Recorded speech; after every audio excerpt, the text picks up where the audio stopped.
And we are live. Beautiful. Hello, everyone, and good night. All right, in the stream. Well done. I mean, it's our first time back in months, so that's the best you could expect out of all of that. Yeah, the effort was all that was needed. Yeah. And, That's and don't right. forget to It subscribe is for all this downhill from content. here. It's all downhill from here anyway. So, yeah. Yeah. What Mary said. Yeah. All right. Yeah. Well, welcome everybody. It's been a little while. Life's been hectic. Not to get into gory details, but my mama died, and I've been dealing with houses and money and more houses and lawyers and all that good stuff. But finally, I got breathing room. Things are going forward. Uh, Hopefully, this whole mess will be behind me by this summer. I'll be moving to a new place probably this summer too. So expect a small disruption in our game yet again while I get my internet turned on. Hopefully, I can get it all coordinated so that I move in and boom, I have internet. Everything's already running, all that other good stuff. So I got to move like Ariel. I want to be where the people are, and my hobbies are, and my family are. Everything's over an hour away where I live, and it's just I'm a prisoner in this house. It's nice that the rent is free, but if I can't enjoy life, then it's just a prison. So we're gonna fix all that. I'm starting a new chapter in my life thanks to my mom. She's given me the means to do that, so off we go. So it's gonna be happier times, I hope, provided a comet doesn't hit the Earth. And um, if it does, I will probably blame you for that one, Reggie. If you don't mind, when you You take the had blame. to jinx us. I Great. know, I know. I'm sorry. Or the intergalactic space goat from the Hitchhiker's Guide to the Galaxy finally comes along and eats the planet. So one of those two things could be in our future. But welcome. We are playing Dungeons and Dragons 5th edition. This is game session technically number like 60 something plus. We've been playing this for 47 years. Could have probably been done in 5, but too many breaks by this guy right here. But um I'm ready to go. So when last we left, our intrepid heroes and heroines and tree peoples and everything else in between. That's you, Mary. Um, Yay? yes, yay! You guys got on a boat. You guys got on a nice big boat, and I'm gonna share that with you real quick. Bloop. There we go. So you have traveled to the far west via teleport first, and now via ship on a journey that's supposed to take about 2 weeks from the main continent over to the island kingdoms of the Jafong Isles. You guys are going to be heading to the southern isle, where the Emperor rules over his part of the world, the southern island, because there's actually 3 kingdoms here on this map, not just one. There's 3 different factions here. So, southern faction is the one where you guys are going. They are the ruling party, if you will. And you are seeking out the Emperor's favor because you really need to get to a place known as the Isle of Emperors, which is that crab-shaped island that's on the southeast corner of the map. You guys had to sail right by it, which um, probably gave y'all some emotions that you're like, "There's the place we're supposed to go there. Why are we sailing by this?" Because Ayuki told you guys if you're caught walking around the island without the Emperor's favor, you'll just instantly be executed. No trials, no nothing, just whack, heads go right off.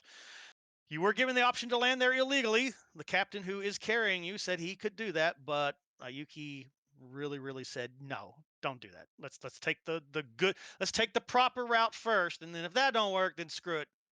Then we'll get naughty. We'll do bad things. We So probably as you should have just guys gone the illegal way. could have, should have, would have. Player agency was yours on that one. But you've gone by. You got about a week away from selling in to the main port to the capital city of Ranyako, and all hell broke loose on the ship where you guys were. 2 simultaneous events, unrelated to each other, occurred in parallel.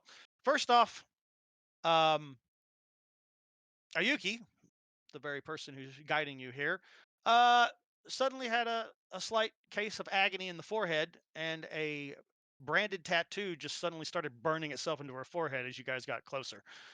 Um, it did not feel good. She did not enjoy it. And while that was going on, after that craziness was done, then young Cassie Bentley, the 15-year-old sorceress dragon mage, who just happens to have a very ancient evil dragon spirit trapped inside of her body right now. She started screaming her bloody head off, and you guys watched in amazement as all the color drained from her body, and her hair turned silver, her skin turned albino white, her eyes changed into a kind of a really bright pinkish tone, which was not her usual red hair and blue eyes. Um, and I'll throw a recap up here for you guys right now. Actually, I have to throw you the alternate Cassie right now. So just to remind you, that's what Cassie looks like right now, when before she looked like this. All right, so she's lost her color and her bone structure like changed a little bit, and it hurt. Apparently, it hurt because she was screaming her head off. So, but she survived it. And come to find out, she's not human after all. She's a member of the firstborn race known as the Kel Shari, which you guys have no clue what they were.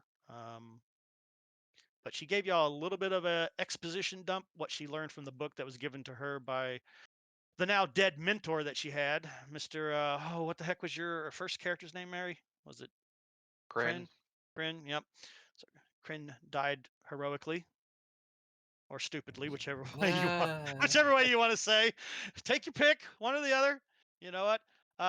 And so he went down, but he handed her the book of knowledge that he had, and she has been sneaking peeks at it, trying to keep it secret from everybody in the party. And she did a pretty good job until basically she hit Kel Shari puberty, which triggered the change inside of her. And the book kind of reveals that when Kel mate with humans and they have offspring, that offspring is human until they hit puberty, and then the genetic code gets rewritten in their body very painfully, obviously, since she was screaming bloody murder, enough to wake the entire ship up and bring guards running and the captain of the ship himself running down to try to figure out what the hell's going on down here in the crew hold. But basically, her DNA was completely overwritten with this DNA and stuff. So, but apparently she's supposed to be able to use innate illusion magic to change back into what she normally looks like, but she hasn't had real time to practice that just yet. So she's it's a work in progress. And a reminder, Yuki's burned symbol on her forehead looks like a pair of owl's eyes staring at you with a big brow. There she is. All right, so she's not doing too good either. So there was a couple of avenues that you guys could have taken. You could either try to have the captain land you somewhere else on the shoreline away from the city, because that symbol is basically a tracking device. So whoever cast it on her now knows that Ayuki is close to the capital. So captain was willing to drop you off somewhere else, but he was not willing to take you guys into port because he knows that symbol. And she's like, nope, she's marked, and she's marked by, basically the emperor's guard. So she'll be wanted. And her history is pretty well known to the captain. He knows that Ayuki, in a few years ago, she ended up murdering the emperor's brother. She claims that it was to protect the emperor of the time, because that's what she was charged with, is making sure the emperor stayed safe. She claims that she did her job. I don't think any of y'all have reason to not believe her. I don't remember if anybody like insight checked her when she explained her side of the story, but she seems genuine. So she has nothing but respect and love for the emperor, but still she killed a member of the royal family. And apparently the actual people who did it were able to cover their tracks and pin the whole scheme on her. So thus, somebody cast some kind of ritual spell to mark her if she ever returned back to the mainland island, or the main island. And so that curse apparently has gone off. So the captain suggested an alternative to you guys. There's a small little island that sits just outside the main port area where a witch has been exiled and has been living there for a few years. He didn't go into the gory details of how he actually he did go into the gory details. He actually had to come ashore the island one time and He had some relations with said witch, but then he deuced from the island. So that's why he's like, she might be able to remove the curse for you, but I ain't going ashore because if she sees me again, she'll probably stab me and rip my entrails out because I kind of deuced on her. So um, he was more than willing to lend you guys a nice little boat so that you could row yourselves ashore. He is currently selling around the island. He said he will stay here for 24 hours. If he does not hear back from you guys with a signal or something, he's just going to assume that you guys were murdered by the defenders of this island. He did give you a warning that this island has all kinds of crazy crap wandering around on it. Most of it conjured up by this witch, um, who he told you her name is Najira Akagi. And he did give you a little bit of information on where you might be able to find her on the island.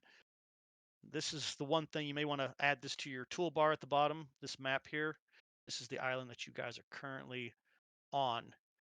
When you guys made landfall to this island, you came in basically, let me get out my drawing pen.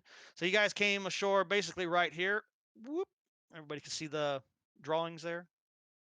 If the map is actually even loaded for anybody yet. Mm-hmm. But Okay. how do we put that in the toolbar? Just you see the little chain icon next to the word the island? Drag that chain down to your toolbar slot, whichever one you want to use. Oh, got it. Thanks. And now you can hit your function key to cycle the map off and on. So that way it's not cluttering up your screen when you don't need it. Okay, so you guys came ashore here, and strangely enough, there seemed to be a gentleman already waiting for you guys as you guys came ashore. The dude seriously had a nice looking little camp set up with a little tent and everything, and he was sitting in this little foldable chair just sipping on a cup of tea as you guys came rowing ashore all heroic like. Um, and that person was this gentleman here, which is Mr. Wolf's character, Mr. Takashi. And turns out somehow he knew you guys were going to be coming ashore, and he knew you were going to be coming ashore right at this very spot.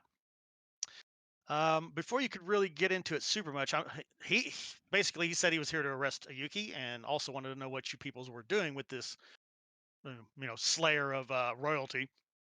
But before you could really get into a lot of detail, other than the arguing back and forth of I didn't do it, it wasn't me, you guys were beset upon by a water elemental that just came right up out of the water and tore your boat in half that you rowed ashore with. You were able to put that down, but no sooner that you defeated this water elemental than a bunch of undead wraiths suddenly came floating onto the beach. Whatever attracted them, you do not know, but you got into a pretty nasty fight, and it almost murdered some of you guys. You were in a lot worse shape after that battle was done, but you had a moment to take a rest and breather. And so the last thing that you guys were doing is you needed a place to finish resting, to get your strength back, to get your spells back. And there's a spot on the island to the southeastern side of the island where apparently the undead that wander this island cannot go. So you guys have been moving your way through the woods, trying to reach this clearing. You don't know exactly where it is, but Mary, your Gloomstalker Ranger, has been leading the way, trying to get you guys to this clearing. Takashi, you had like a vague idea. You're the one who kind of said it's kind of over here, because you have been to this island before. You do know the witch here. You do know that the witch has a sister, and she's on this island also, somewhere. And that's kind of where you guys are at. All right, so you guys arrived in the early morning. So you've probably been moving about an hour now through the woods. This island is about 2.5 miles long and about 2 miles wide. So it's a little bit of a walk here and there, but nothing you can't walk back and forth, throughout the day type stuff. So as we rejoin everybody, Mary, you were up front scouting, sneaking. I think the last thing you did, you came across what you thought, yes, crazy undead murdering deer tried to eat all your faces off, I believe, is the last thing that we did. You defeated the deer, though. Not really good for turning into meat that you can eat. So you guys decided to move on and get as far away from this area as possible. So if you would, Mary, to start us off here, throw me a survival check, please, as we pick up on our adventure. Here we go. Want it First in the roll of the tower? day. No, you can throw this one out in the open. You can throw this one in the open. All right, not a 1. Not a 1. We're off to a moderate start. So, all right. So those undead deer were a little disturbing. They do have you a little bit more on an alert status here.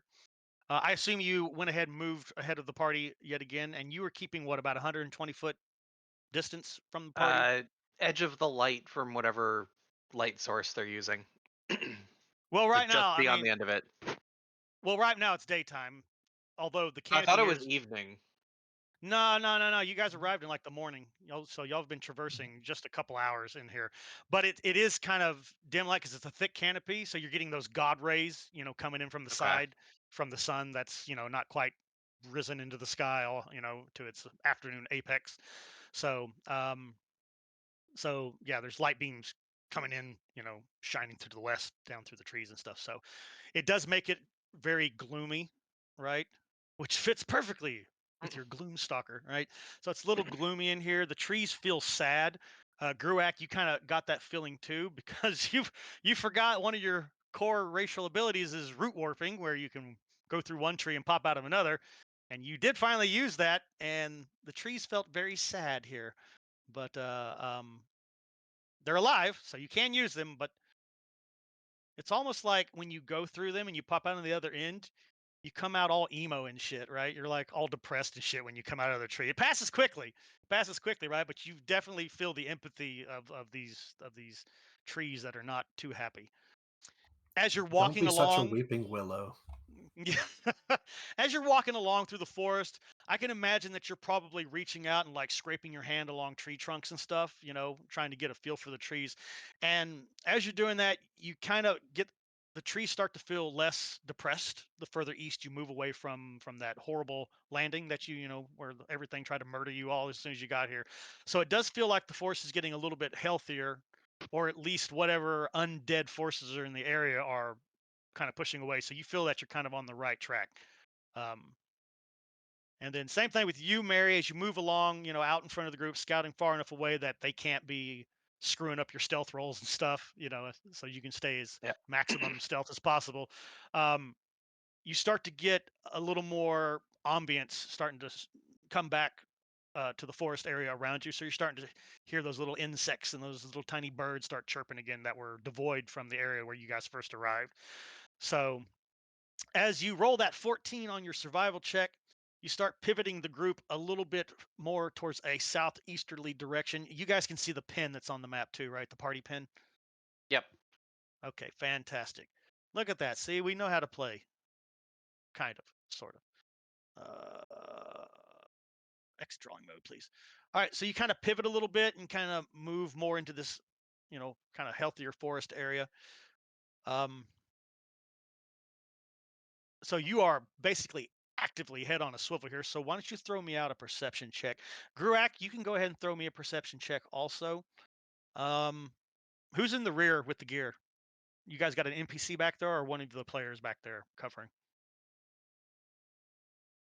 I will take the back if no one wants it. If you are in the rear with the gear, Mr. Takashi, I also need a perception check from you. You guys throw those in the tower, please. Oh, my bad. Perception checks usually go in the tower because you don't want to know the results of a perception Yeah, check. okay. There's one for you. Let me find my tower. There it is. Yeah, basically, perception and stealth rolls are almost always in the tower. Mm-hmm. All right, fantastic. All right, so Mary, you got a 24. Yeah, you definitely head on a swivel. So you're just like,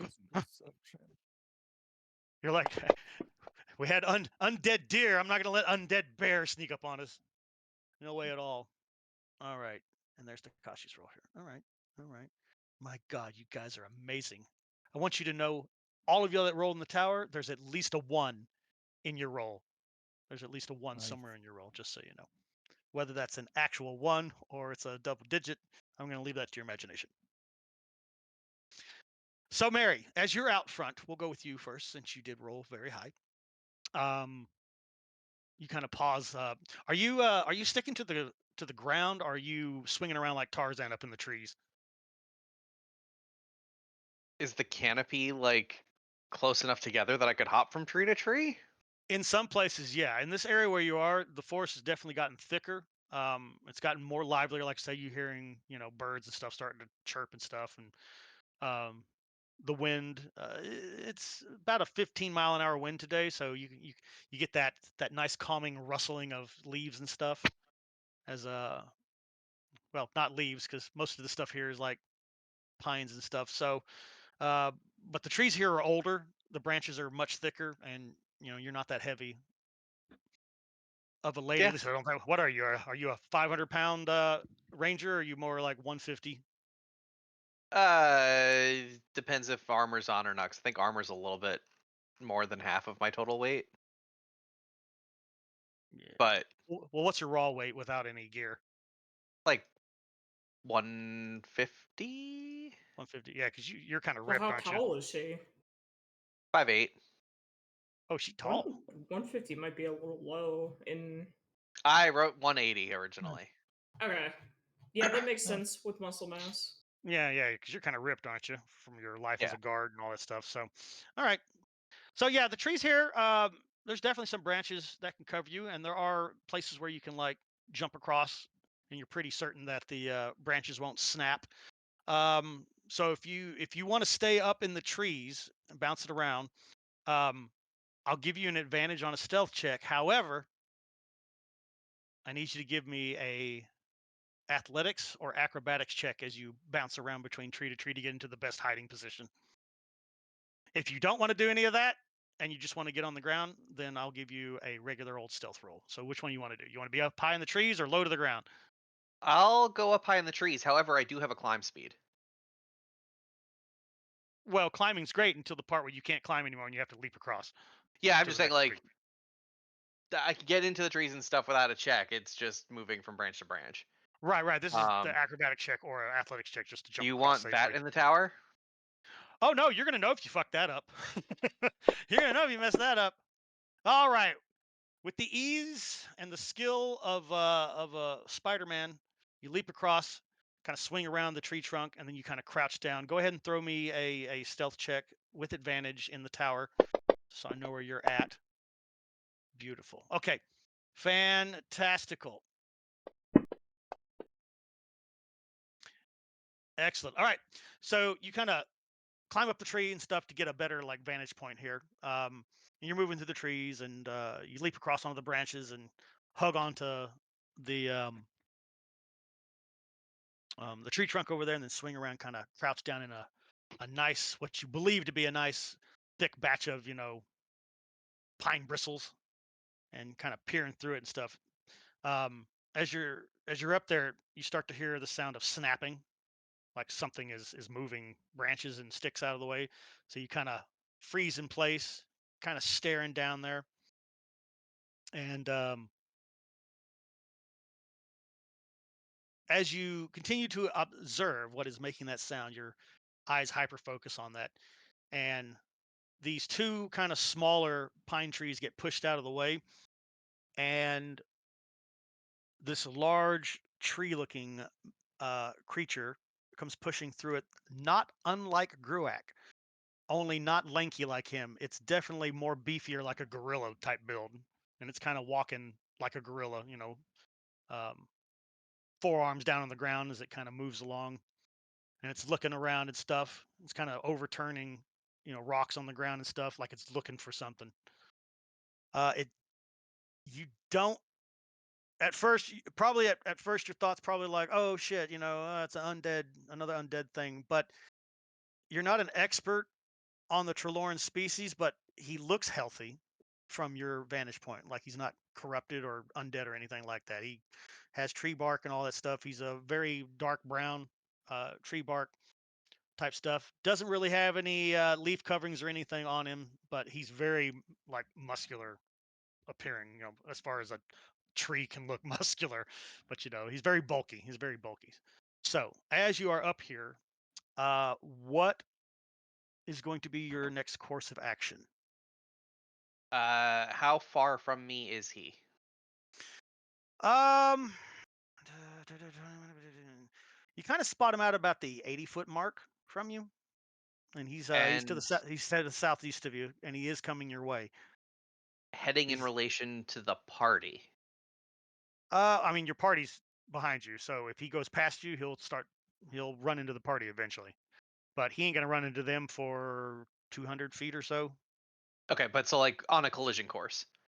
Yeah. Here, I'll just for a little bit of visual reference. So he's kind of, oops, I didn't mean to do that. Wrong button. So yeah, he's basically going this way.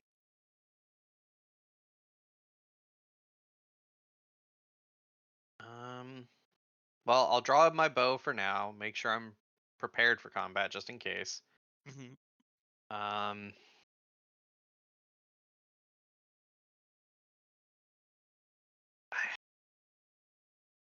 I guess I'll just observe him for a minute or two. Okay. Like if he's just going around doing his own thing, there's no reason to bother him or jump him or let the party know. Hobos Incorporated. Ah! You jump on his back, and start whittling away with a little wood knife, just whittling him.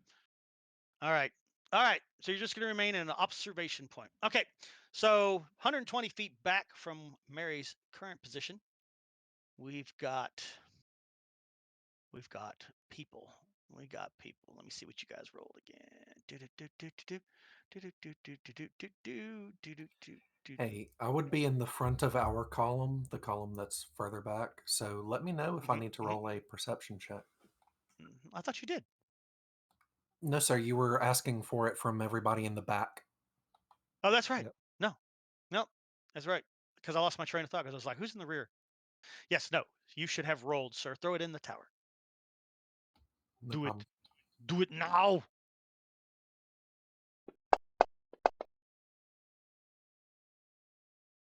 Ooh. Hot dang, Reggie. Reggie sees shit. That's right. This You're reminds double. me of that one time. There they are. you're that double professional guy, aren't you? Everything's damn X2 for you. All right. All right. Just to spoil it for you, you did better than Mary did. So you're definitely walking along with your group, you know, uh, Gruak and even you, Takashi, in the rear, and Farland, just with your passive perception and stuff, you do notice that the birds are starting to come back. They're starting to chirp, chirp, and sing, sing. Gruak, do you inform the party that the trees are starting to feel more alive and less sad? Yes, I would do that. Excellent. Excellent. Yep. Damn, Reggie, you're handsome. That amazing mustache. Nature more healthy here. All right, so Gruak, speaks in a soft tone, letting everybody know that nature seems to be improving here. And right about that time, Reggie, I imagine you probably hear this snap, crackle, pop up in front of you, and probably do the whole, "Huh," the old school military type tactics, like. "Huh."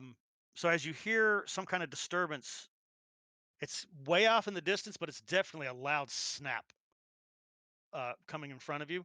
It could be Mary fucking up a stealth roll, but you know Mary to be pretty stealthy. So a loud Han Solo level snap of a twig on the ground, probably not your traveling companion. What do you do? I'll motion for everybody to go to the side of the trail we're following. I do not care where other people go, but I'll make sure I go the direction Farland goes.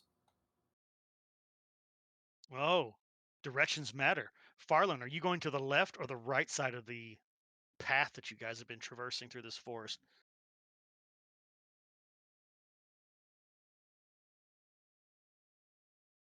Did my voice not come through? Let's go to the right. Sorry, I guess it was tabbed into the game and it just ate my input. There we go. Yeah, we got you. Okay, so you kind of head off to the right. Of course, Yuki heads off to the right because Lady Farland headed off to the right, and Cassie headed off to the right because Farland headed off to the right. So the girls kind of move off to the right side, and everybody gets down into a crouching position. I assume you guys want to hide, so go ahead and throw me some stealth checks. Except for Reggie, you're not hiding, are you, Reggie? You gonna stand there bold and brave and move forward, or just stand there and wait, or are you gonna hide and wait for like an ambush opportunity? I'll move to the side and hide with everybody else. Okay, stealth checks from everybody then. Takashi, you see that everybody's starting to everybody's starting to hide out, so go ahead and give me a stealth roll for you also. Done. In the tower? Always with stealth in the tower. By the way, before we get into combat, I know I had some effect on me that was reducing my max health, and I'm still wounded. What was that? Oh, you got drained. You But we've rested since then. I had a note telling myself to replace it. Okay, so I can also restore my max health, like from 38 back to 52. with spending HD, yes, because you haven't long rested. You did do a little short rest, so if you didn't spend any hit dice to get your health back, you can do that for sure. All right. So go ahead and take care of that maintenance real quick while I roll for these NPCs. Where are you at, little Cassie? There you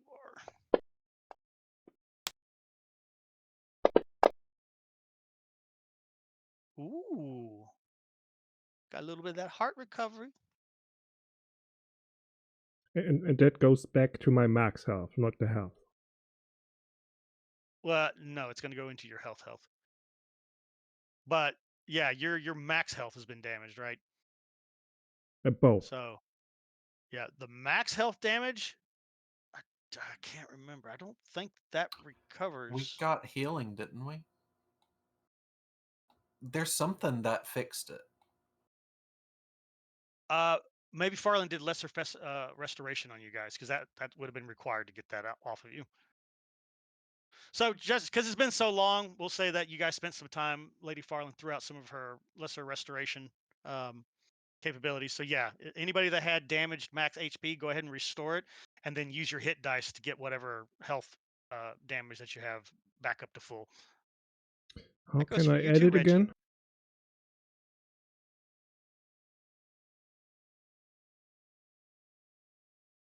You just click on your max HP and put in. You should have made a note of what your actual max HP is, and you should be able to restore that. Yeah, but I can't really click on it. When I click on it, there's nothing happening. Well, it should. Oh, it works. It works. Yep. Oh my God! Negative 37 HP. He's dead. He's dead. Turner. Yeah, Yuki needs to have done that too. So hang on, let me get Yuki some maintenance here.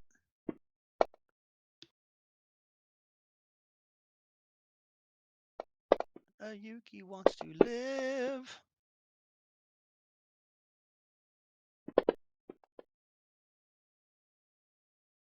Come on, girl.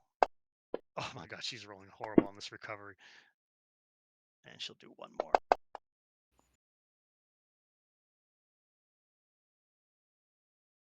Good enough.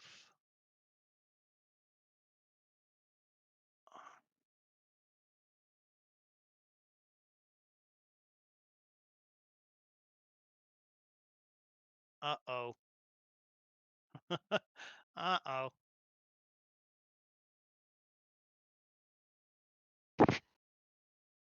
Ugh. Mad Nomad, did you not fix this?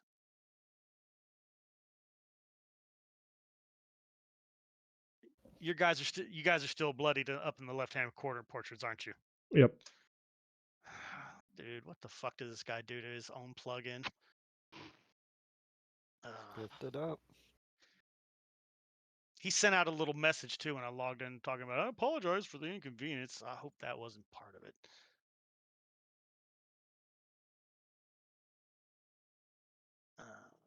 Okay, well, your character sheets are fine. So just ignore the blood for now. I'll have to figure out how to fix that if there is a fix for it. All right, cool. The more bells and whistles you add, the more possibility of breaking shit during updates. All right. Okay. Let me roll back here. What kind of stealth we got? Cassie doing a fantastic bang up job. Oyuki is a professional at hiding. She basically vanishes. Gruak, you basically turn into a tree. And Lady Clearwater, decently silent. And Reggie, you're decently silent too. There's a couple of clinks and clangs as you crouch down and slide into position in a It's my defensive. joints. I had hip surgery. Well, it's all gnomish metal replacements in there, so I'll be fine. Might Though. explode. I'll be fine. Ah! That what is that? Reggie Death Blossom? Is that your final power? Yes. Run, everyone! I'm activating Death Blossom. What the hell is that? Don't ask, just run. From the best sci-fi ever. You remember the Zora Armada? All one ship of it. Wasn't that a badass armada? That one cap ship. Yeah. Such an amazing armada. Woo! Oh man. It's the best computers could do back then. They couldn't draw 500 battleships. They could only draw one. So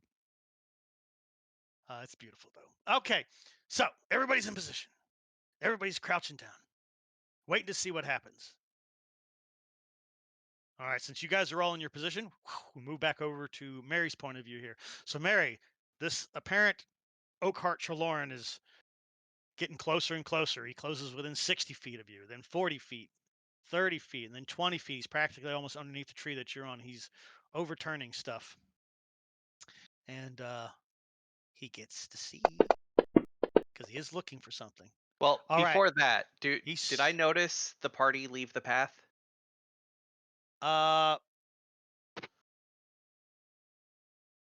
Give me perception with disadvantage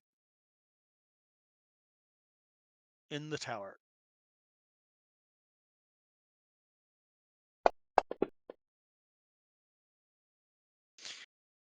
Beautiful. All right, so as the Oakhart Trelawney starts to get closer and closer, it's muttering and rumbling. It's probably speaking in its native tongue. You don't really understand what it's saying, if it's saying anything at all. Just sounds like creaking wood and groans and stuff. You know, like an old windmill turning in the wind. You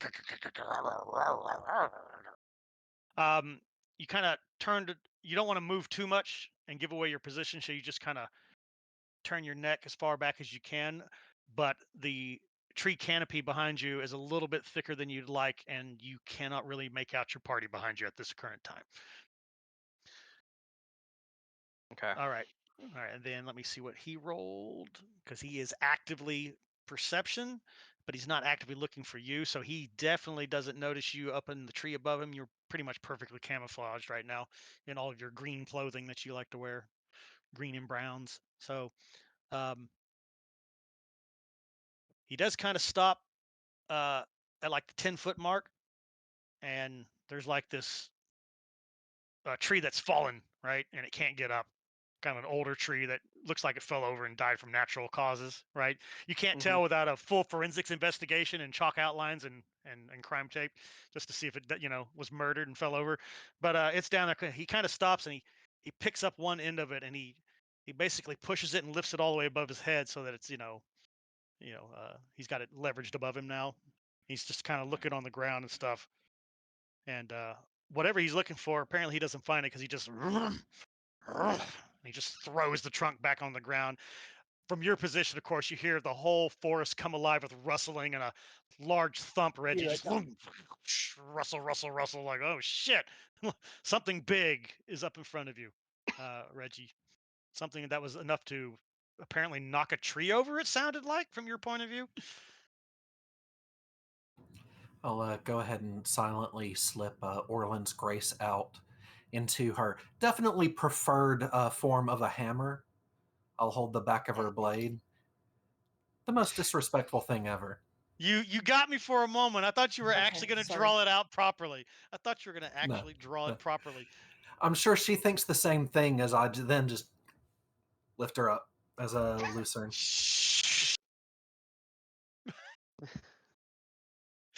One day you're going to be asleep, right? And it's just going to be this cutscene of the sword just slowly trying to inch its way across the floor to just stab you in the neck while you're sleeping. Must get freedom. Must get free. Hey, it's hard being a beautiful sword. God. It's a good thing it's magical. The amount of times you've smashed people with the freaking pommel end of it, the paint and it should fray. It should be falling apart by now. But thankfully, it's Biggest made of good advantage stuff. to you giving me a magical sword was that I could finally use it in a completely wrong fashion without breaking it. So, that sword will become legend. I'm gonna have to change Orland's that. Grace, the best hammer ever. I'm gonna have to switch it to Orland's Disgrace. All right. Yep. All right. So you got the weapon out. So you have a bludgeoning weapon ready to go, a magical bludgeoning weapon. If whatever that big giant thing is in front of you gets any closer, it's gonna know what for from the power of Reggie Smack. So, Mary, back to you. This Trelawney just kind of throws the rather large fallen tree off to the side, kind of punches its fist into the ground, and then it walks over to the very tree you're on. It turns around, and then it sits on the ground, and it leans back against the tree, looking like it's just absolutely defeated right now. It's taking a break right underneath you. What do you do? Nothing. I sit there quietly and watch.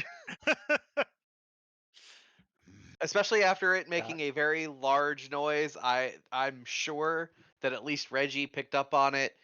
I trust in his ability to manage the party not getting killed, and I will sit and I will wait. We come charging into the thicket. Ah! And if you do, I am prepared and will shoot it. So you have an arrow knocked but not drawn, right? It's not knocked. I have an arrow in my hand, but not against the bowstring. Okay. All right. All right. So you go deathly still, keeping your current stealth number, not making a sound. 10 seconds, 20 seconds, 30, 40, 50. Reggie, how long do you and your party wait before you start moving forward to investigate? He doesn't appear to hear any more rustling, whatever that large bang thump that sounded like a tree falling in the woods. The question has been answered. The tree falls in the woods. Yes, it did make a sound because you were there to observe it.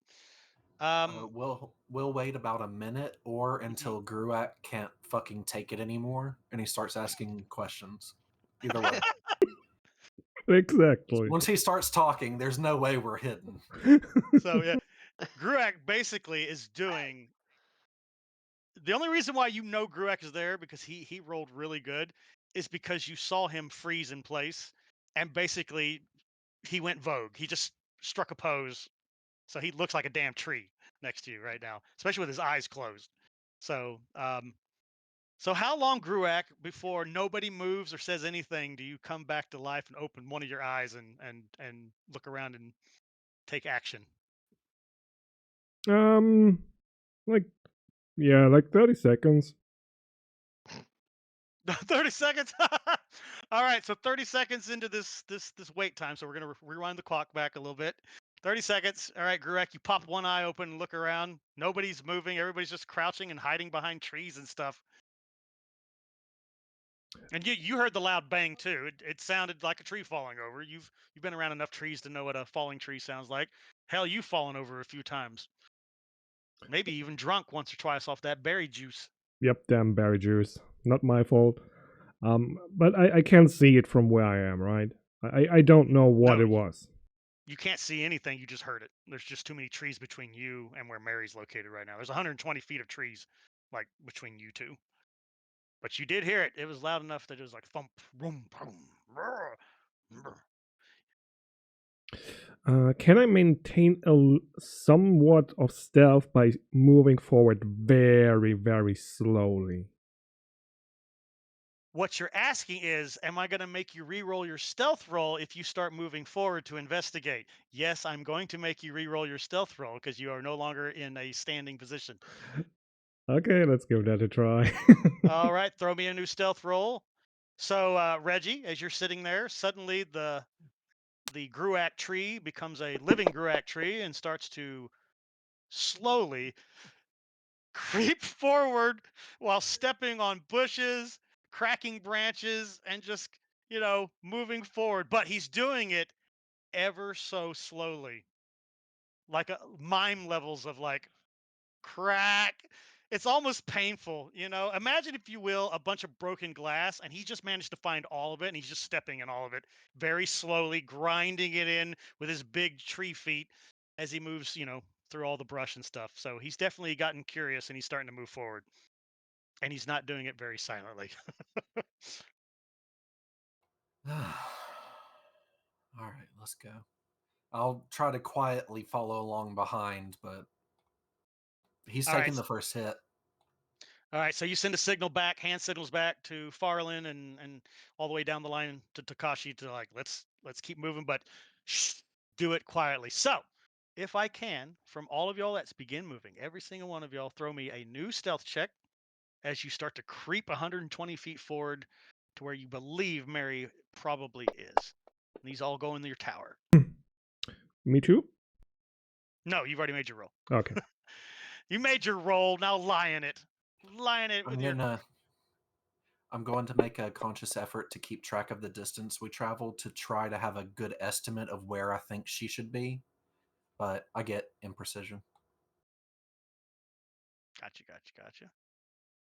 All right, I got Gruak, I got Reggie, I've got Takashi. I need stealth roll from you, Farlin, and our two lovely NPCs. Let's see. Boop. In the tower, the mighty tower, the dice roll like crap tonight. Ooh. But one of them's a fucking ninja. Come on. Well, the ninja had the best roll out of all of y'all. So yeah, Ayuki is absolutely silent. Even Farlin, despite the fact that she's wearing her white, beautiful robes in the middle of a green forest, seems to just flutter among the trees silently. She doesn't make a sound. This is probably the most quiet you've ever heard Farlin. She's definitely on high alert. She's tired of getting the shit kicked out of her and her clothes all messed up and having to cast min spells and stuff every 5 minutes to fix it. So she's being very cautious, moving very slowly. Cassie is also a freaking ninja. She's following, basically, she's mimicking every step that Farlin makes. Now, you, Reggie, you do kind of crack and snap on a few of the lower underbrushes and stuff, but for the most part, you're doing much better than Gruak is. However, there's a curse that comes from the back of the party as Takashi. You turn to move, and like this really sharp branch just stabs you in the arm, enough to draw a little bit of blood, but not cause any hit point damage. But it's enough to make you go. Ah! you rolled really, really well, Lad. Takashi. Ugh! Cursed forest. Do you say anything, Takashi, as you are stabbed by a tree? Other than making owl sounds.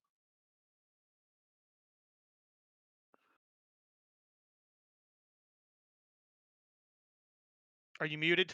Silence. Are you muted, Wolf? No, I'm here. Yeah. Sorry. You roll Okay. really shitty on your stealth, and a tree basically stabbed you enough to make you yelp out in pain. Do you say anything else? Damn it. Ah, damn it. Damn it. This freaking purse is not for me. Should be back in my palace. That's perfect. That's perfect. He does look very fancily dressed. He's way overdressed to be traveling in a dark forest in the middle of a cursed island. So, all right. But for the most part, he's in the back though, so it's fine, right? All right.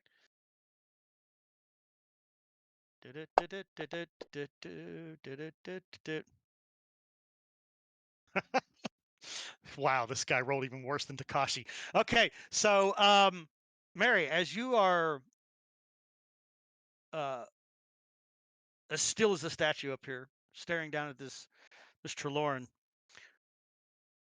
you're probably silently thinking to yourself, "Move, you big ass tree! Go away, shoo shoo!" But instead of him moving, what you see is his head kind of like lowers down a little bit, and he kind of slumps a little bit, and then you start hearing him snoring like a log.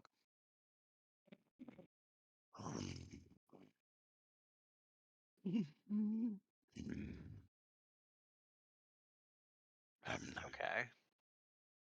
He seems to have possibly fallen asleep. What's your passive, without me pulling up your sheet, Mary? Your passive Six- perception? 16. 16. Okay. Yeah. So behind you, roughly about 100 feet behind you, you hear more popping and snapping of branches. You're like, oh, great. There's another one of these damn things coming up behind us. So you kind of shift your weight a little bit so you can turn more to observe, behind you. And very slowly, you see Gruak coming through the trees right All right. towards the sleeping Is- Trelawney. Is our new friend still sleeping? He appears to be out right now, yes. I He cast is silence snoring. on him. Ooh. All right, so with some quick hand gestures and a very soft muttering of your arcanic words, you bring down a ring of silence around our Trelawney, who And immediately then is I will like, yell to the party, quick, move, come, let's go. yeah, you guys are I'm like, gonna run. yeah, so Gruak, you up front, you start to hear this very faint, and then it's like, Me. Oh, shoot. Me. me, me, and then it just cuts off in mid snore, just like unnaturally just cuts off. So either whatever snoring just woke up or something else happened to it. Then from the trees above you, again about 90 feet in front of you, you hear Mary yell quite loudly, move, move, move. And And I'm making no effort to hide at this point and will actively direct them around the sleeping Trelawney. so eventually you do hear Mary yelling, so it's easy to spot her up in the branches. And she's like pointing with her bow to like, go this way, go, go, go, go, go, go. So you all start shifting and moving further south. So you're going to be moving southbound as you move. How far do you want to drag the party south, Mary, before you stop everybody and let them know what's up? Clear the drawing. Okay, remind me, we're trying to get to the lake up here, aren't we? Like here? You are, but you've blown through a lot of spells and you need a long rest. So you've been moving towards this clearing, apparently, where the That's undead, right. Okay. the undead of the island cannot harm you. So you can actually get a good night's rest. Okay. I will tell them to go past me. Keep running. I'll try to give them the best heading I can from my position and tell them to just move past it. I will hold the silence as long as I can before, bringing up the rear. Okay. All right. And I'm sure, All right. Reggie, you'll know what to do once you're past. Like, I trust you. I don't necessarily trust anyone else. I trust you. We've got this, Les. Mary's got trust issues. Who knew? I mean, Ayuki has bad luck. I feel really like does. Farland would be okay. Gruak would definitely get us into trouble. Don't give me that face! What a tree hater! A tree hater! All right, so you usher the party forward. You keep pointing like go, go, go, go. Reggie, you probably move through the brushes and stuff. At this point, stealth's kind of out the window since the urgency in Mary's voice is just like go, go, go. Apparently, she's seen something and she's trying to get you guys to avoid it. So, you kind of shift south and you move probably a good 200, 300, 400 feet through the woods, knocking branches out of the way. You girls with the longer hair, branches or shit are snagging your hair, and you're like pulling it out, kind of moving through everything. Takashi, you have no clue what's going on. You just know that all these strangers are moving south, so you're sticking with them because they've got that criminal scum Ayuki with them, and you're not letting her out of your sight. So, after about 300 feet, Reggie, 400 feet. How far are you going? 7 300 or 400 miles. was no. 300 or 400 miles. You find yourself swimming in the ocean. I think we're safe now. Have we gone far enough? You're all out there treading water. I think we're safe now. Yes. Let's just go ahead and swim to the island. No, 300-400 feet of going through the forest like this is about all you can really expect. Okay. We'll stop and take a minute to regroup. So you get a little bit of breather. Those of y'all not used to the quick runs and stuff. I mean, probably everybody. It doesn't matter. You got a little bit of that as you kind of move rapidly through the trees, ducking, dodging, jumping over logs and bricks. Where the hell do these bricks come from? Sorry, bricks. Move. All right. Got to So take care of the eventually- mustache while we're stopped. Oh yeah. Your long ass mustache gets caught in a branch.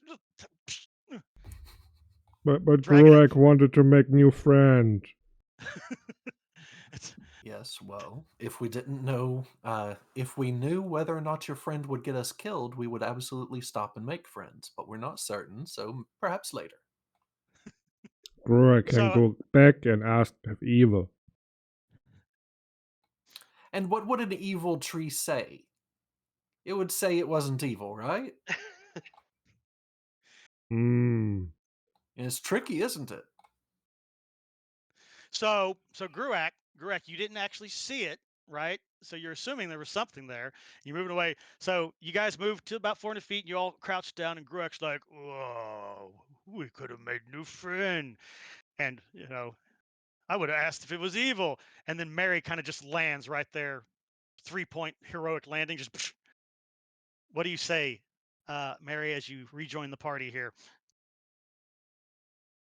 Well, it looked like there was a Trelawney, but it fell asleep. It didn't seem prudent to wake it. Oh, Gruak, a fellow Trelawney. It could have been your friend. Now you're even more stoked to have gone and met him. Oh, Trelawney, not evil. We don't know Man. that. He did not look like you. Hmm. Curious. If he didn't look like you, then in your mind that can mean only one thing. He Well, was either- deciduous. He's Yeah. either an oak heart or he's a treant. One of the two. Can I use talk to animals to ask a bird if the Trelawney is evil? You absolutely can if you can find yourself a bird that's willing to come down to you. Give me animal handling first to see if you can be like Snow White in the forest and have a bird come down and land on one of your branch arms. Just Animal hold it up really handling. high. Yeah, just this Tower works every time. tower or works every open? time. Yeah. Open, because you'll know if the bird will come or not. Oh shit! So Gruak. apparently, Gruak kneels down and the hills are alive with the sound of Gruak, and every animal in the forest basically joins you all of a sudden. All right, so you kind of kneel down a little bit and hold your branches up, looking for tree friends. You're making little bird chirpy sounds, because you've learned how to mimic them. You've lived around Lake Serene long enough, you know how to chirp with the Larry. birds. Get dinner. While the birds are distracted. Here Fetch us one, comes a Larry. friend. Here comes a friend to tell us all. I'll nod to Reggie and ready my bow and arrow, like half knocked, like ready to go. But I'm not gonna shoot until after they're leaving. Thank you for giving us information. It saved all of it. Oh, God! Your party shifts towards evil alignment. Is that No, evil or is that chaotic? I'm hunting for food. That's We need tasty. dinner. It's tasty alignment. That's the tasty alignment right there. All right, Gruak. So you hold up your arm and you start making, bird call sounds and stuff in the hopes that one of your feathery friends would be apt to come down there with a 24. You don't get just a little sparrow or some little cardinal or something. A full-grown owl, big old gray and brown feathers, just comes swooping down and lands on your arm. Its head swinging around 180 degrees. It's looking at you, Reggie, and then it looks at Mary with that bow getting ready. I was like, Then it looks at you, Mary, Gruak. this bird knows shit. I am not watching the owl that is landing on Gruak. I am watching the sky to see if there's anything above. You're So looking for other pheasant yeah. to, Yeah. to partake of. Um, Give me a perception check then, as you are actively hunting with your eyeballs for a target to shoot. Where the fuck is perception? There it is. 21, easily enough. So, you spot pretty quickly a second owl that's kind of similar in species and color. It's parked on a branch about 30 feet away behind Gruak. And it seems to be staring down at the other owl that's currently on Gruak's arm. You do hear the rustle of other birds, flying around up above you in the trees and stuff like that. But the most obvious target right now is another one of these gray spotted owls that's sitting on the tree branch behind him. Yeah, I'm Don't not you do taking it, the Mary! owl. Don't you do it, Mary! I'm not hitting the owl. Oh, Gruak, huh? Allow me to introduce you to my wife back here. Oh my God! Speak to me, Rachel. Speak to me. All right, Gruak. So this bird lands on your shoulder or on your arm. You cast your little magical spell, speak with animals. I hit a button and something exploded on my screen. What the hell was that? Okay, nope. Okay, we're good. No, the owl exploded. No, no. Why are the owls all dying in this forest today? Truly, this is a cursed place. All right, so you cast your spell. Be sure you mark off a spell slot unless that's one of your cantrips. Yep. All right, so you summon up the mystical druidic magic that infuses you with the ability to understand and communicate with your feathery friend here. Hello, friend. You know, I'm talking in bird, right? For the others, I'm just going weep weep weep weep weep weep weep. Well, yeah, you're probably chirping to it, but to you, it's in your language, right?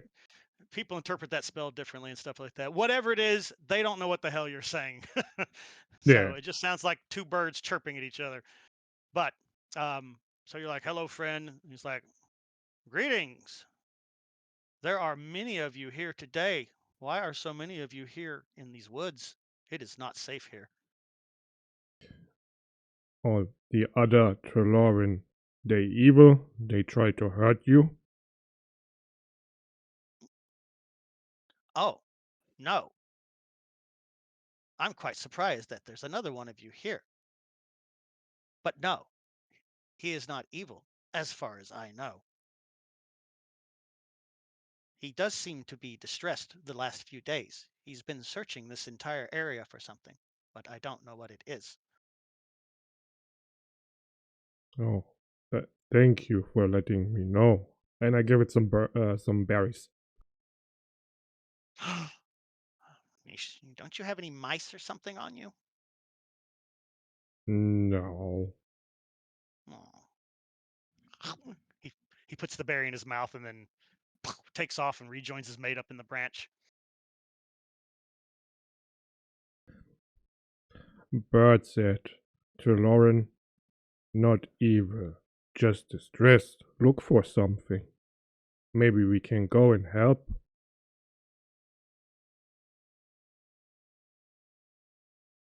Personally, I am against it. We have our own mission. I'd rather continue to do what we need to do. But if you really want to get involved, Gruak, I suppose it's up to the party. Bird also said, it's only other one here. And Trelawn, big family. We need help. A family when need.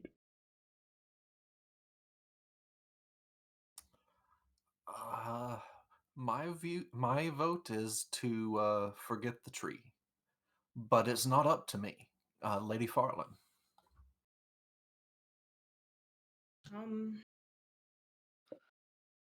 I do feel like we're on a time limit, but I don't see the harm in helping. Very well. We return prepared for combat if need be, in good formation, and we'll handle it from there. How does that sound? Sure. Okay. Right. Everybody, Takashi? brush your hair and get looking nice. Pressure here. Takashi, apparently these foreign strangers are making plans to go back and meet with another one of these large tree people. Keeping in mind, their species is not unknown to you. There are many Trelawn that traverse the islands where you live, but they never come into the cities. They're definitely forest dwelling. They don't trust civilization. That much you know about that. So, is there any objection from you, or do you just remain silently observant?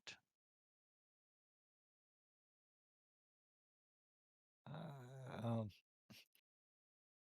I will remain silent for right now. All right.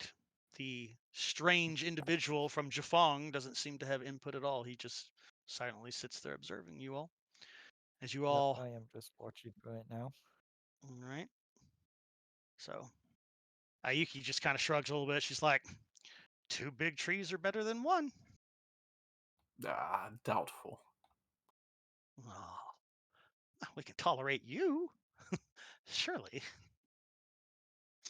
Yes, I think that's probably already got us stressed as it is. All right, then. Ambassador Gruak. Ayuki kind of stands up, gets herself ready, cracks her neck a little bit. All right, Ambassador Gruak, lead the way. Let's go talk to this tree friend of yours. Okay, let's go. Mary, if you would, lead the way, and Grat can lead the way behind you. Yeah, okay. Mary. I will start walking back. All right. Mary begrudgingly turns with a sigh and leads Gruak back to the Trelawn that is currently sleeping. Muttering about the wasted spell slot. Yep. Yeah, by the time you guys get back after your discussion, all that, I'm sure the silent spell is collapsed. What is that, a 10 10 turn? minutes. Oh, it's a 10-minute thing. All right, well, he's still Yep. kind of sleeping there. And I assume you cancel the spell though. do you do you guys like form a ring in front of this sleeping dude and then cancel the silent spell so when he wakes up there's just this big group of I mean, people standing here? It's concentration and a range of 120 feet. So Oh, it would have if collapsed. we Yeah. were 400 feet, yeah, like it would be gone before I got all the way to the party. All right. Well, if you guys aren't stealthing or anything, let me see. What is his passive? Yeah. All right. So you guys coming up. Are you stealthing up on him, or are you just going to walk up on him without We any wouldn't like? want to take him by surprise. All right. So you Yeah. guys just come marching 2 by 2 or single file, either or, until Mary kind of leads you up there. Mary, are you going to stick with the group once you point out the Trelawn up in the tree, or are you going to move off into a scout ambush position just in case things go sideways? I'll probably like get within, I don't know, 20 feet of the Trelawn and then kind of wave everyone by me and like post up to guard the rear. Okay, you give me a stealth check, unless you're just going to stay out in the open. I'm staying out in the open. I'm not right. hiding from the Trelawn. All right, I'm so you're just just not going to stand interested up. in talking to him. Yeah, we know your hatred towards tree people is well established now. Fucking bark faces. Fucking bark face. Yo, what the fuck? Those leaf heads, man. Those leaf heads. My God. The speciesism is terrible on this island. Yes, All right. that's what it is. Yes. Yeah, Mary. All I'm right. wanting to stick to the time-sensitive mission we have. Mary, you're not All right. coming into Tashana Heaven. That's fine. I'll find another. Wow, is your faith that easily swayed? Wow. He's gonna get Are- blacklisted from heaven. Like, Get out of here. You're blacklisted. All right. All right. So you guys kind of walk up and kind of fan out. Nobody's hiding or anything. And well, you know what? He's asleep. Let me give him a roll here just to see. Okay, no, he actually did that one. So he is slumped forward though, definitely. And he is snoring like a log. Gurak, you are the ambassador, so you kind of you get about 10 feet from him, and then your big ass size 27 Jordan feet, Michael Jordan feet, just crush another branch, and he's just he's immediately up and just alert, looking like a big ass gorilla. You instantly look upon him and you're like, yeah, that's one of my people, but he's one of the Oakheart species. So he's definitely the bigger, mightier warrior type. He takes up a defensive posture as he sees all these armed individuals now standing in front of him. And he says in his language, which translates to you in, stay back, or I will snap your bones and devour your flesh. Yeah, I talk back to him in Trelawney. We mean no harm, friend. Bird told me you need help looking for something. This conversation is on treant time, so those two exchanges took about 37 minutes for them to relay that information to each other. So you're all back there setting up camp now, drinking tea, waiting stuff. All right. So no, they're not quite that slow, but it's weird to hear. I don't think y'all ever heard two Trelawney ever talking to each other since y'all met this guy anyway. It's weird, man. It just sounds like creaks and groans and rustling of branches and stuff. So there's definitely a body language that goes with the vocals of it too. So you can kind of see Gruax kind of swaying a little bit, you know, and so he's like, who are all these fleshies that you travel with? That's right. He used his racial term, fleshies. yo, he's racist. What the fuck? The tree racism is real. What do Told you you we should have left him alone, but no one listens to me. What are you doing with all these fleshies? Why are you traveling with them? These my friends. Tashana sent me with them. We save world. Friends? Friends? There are no fleshies on this island that are friends. Everyone here wants to harm, kill, or destroy. It is unnatural what they have done to this place. Yes, we had encounter with that too. We not come from here. We from far away.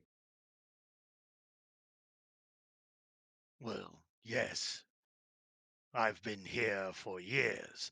This is the only part of the island that hasn't been corrupted yet by those two witches. Where did you come from, and why are you here? Grua come from Lake Serene. Being guardian of Lake Serene, was attacked by dragon people. We now on mission to kill dragon people to save world. Dragon people. Lake Serene, these are foreign to me. I do not know them. What purpose do you have on this island in regards to dragon people? I have seen no such dragon people here. Hey, can we pause right here? A couple of us are having a hard time remembering the witches. Witches? Why? Two witches? Yes, there's a woman here that's a known witch, Takashi, and the Yeah, but you captain. said which as I in remember. Yeah. singular. Yes. Yep. Yep. Singular instead of Yeah. plural. Yeah. You've caught on to that. So he's saying there's Okay, two here, so that's not just new. one. Okay. Yep. Yep. Because we're not understanding any of this. Yeah, I'm just like, I'm thinking it's like, okay, I just that's wanted to make interesting. sure I understood the lore. Yeah. So meta game out of character. You have only heard that there's one on the island. So Time to make my So- schizo Yep, good point. theories about what's going on. Yep. So Gruak, this is also news to you because you only thought there was one witch on the island, but now this Trelawney here is saying that there's two. Yeah, what are we doing on the island again? You're trying to get the curse removed from Yuki's forehead so they can't track you guys when you come into the city. And the captain said the witch on this island is very powerful and can probably remove that. So you're looking for that one witch, and her name is Najira Akagi, is the one that you're looking for. Takashi did mention her in the previous game session we had like 40 years ago. She was banished here. She did used to work for the emperor. She was one of the emperor's well, what's the term, soothsayer or visionaries, and she could tell the future for him and all that stuff like that.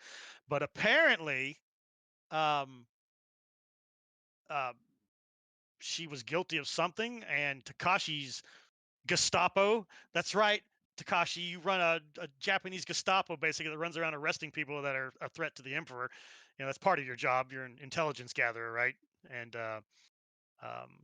and you have the authority to arrest people and stuff in the name of the emperor. So you do know about her.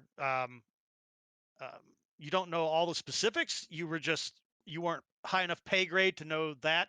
You were just told go and arrest her. So you try to do that. She killed several of your men getting away, and she apparently fled to this island. And you've known she's been out here. And if you remember, there have been several expeditions that you personally have signed off on and sent men here to get her, and they have never returned. You have since run into those men when you first got on the island. They've all been, turned into undead and stuff.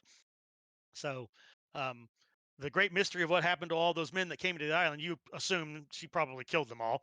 But that's confirmation now since you did see, wraiths flying around the island. So, and even fought them. So you do know that. Give me a um, give me an investigation check, Takashi. Throw me out an investigation check real quick. This will determine if you knew if while investigating her and arresting her, this will determine if you knew that she has a sister or not. So you'll have more information than the party. You want it a tower or not? You can roll out in the open. You'll know if you don't. How about not 20? I mean, a nat 20 is good enough. You know that she has a sister and a cousin 3 times removed on her father's side and an uncle that never pays rent and all this other stuff. But no, you definitely know that she does have a younger sister. Um, and her name is Aika. But you never got sight of her. You were supposed to arrest her also, but you never caught up to her. And um, so if there's 2 witches on the island here, you would assume that her sister's probably here, unconfirmed. But Gruak, in character, you are being confirmed that there are 2 uh, humans here that are Okay. being declared as witches. So that's kind of what you know, Takashi. So you suspect that her sister's on this island also, probably, but you're more concerned with the main witch because she's murdered people right in front of you, set them on fire I, because she's a very powerful sorceress. I will tell the group I believe her sister might be on this island too, which she's probably a witch also. And I know that she has killed several men that the Empire has sent to try to retrieve her. I'm leaving out the part that I sent them. Wise, okay, wise. All right, so you will be revealing that after Gruak's done with his conversation, because right now you can't understand what they're saying. Okay. So Okay, got but, ya. but Gruak will reveal there are 2 witches on this island, most likely. Don't act. Don't you be like I ain't telling the party shit. I'm keeping all this information to myself. All right. So all right, back to the conversation with your new buddy here.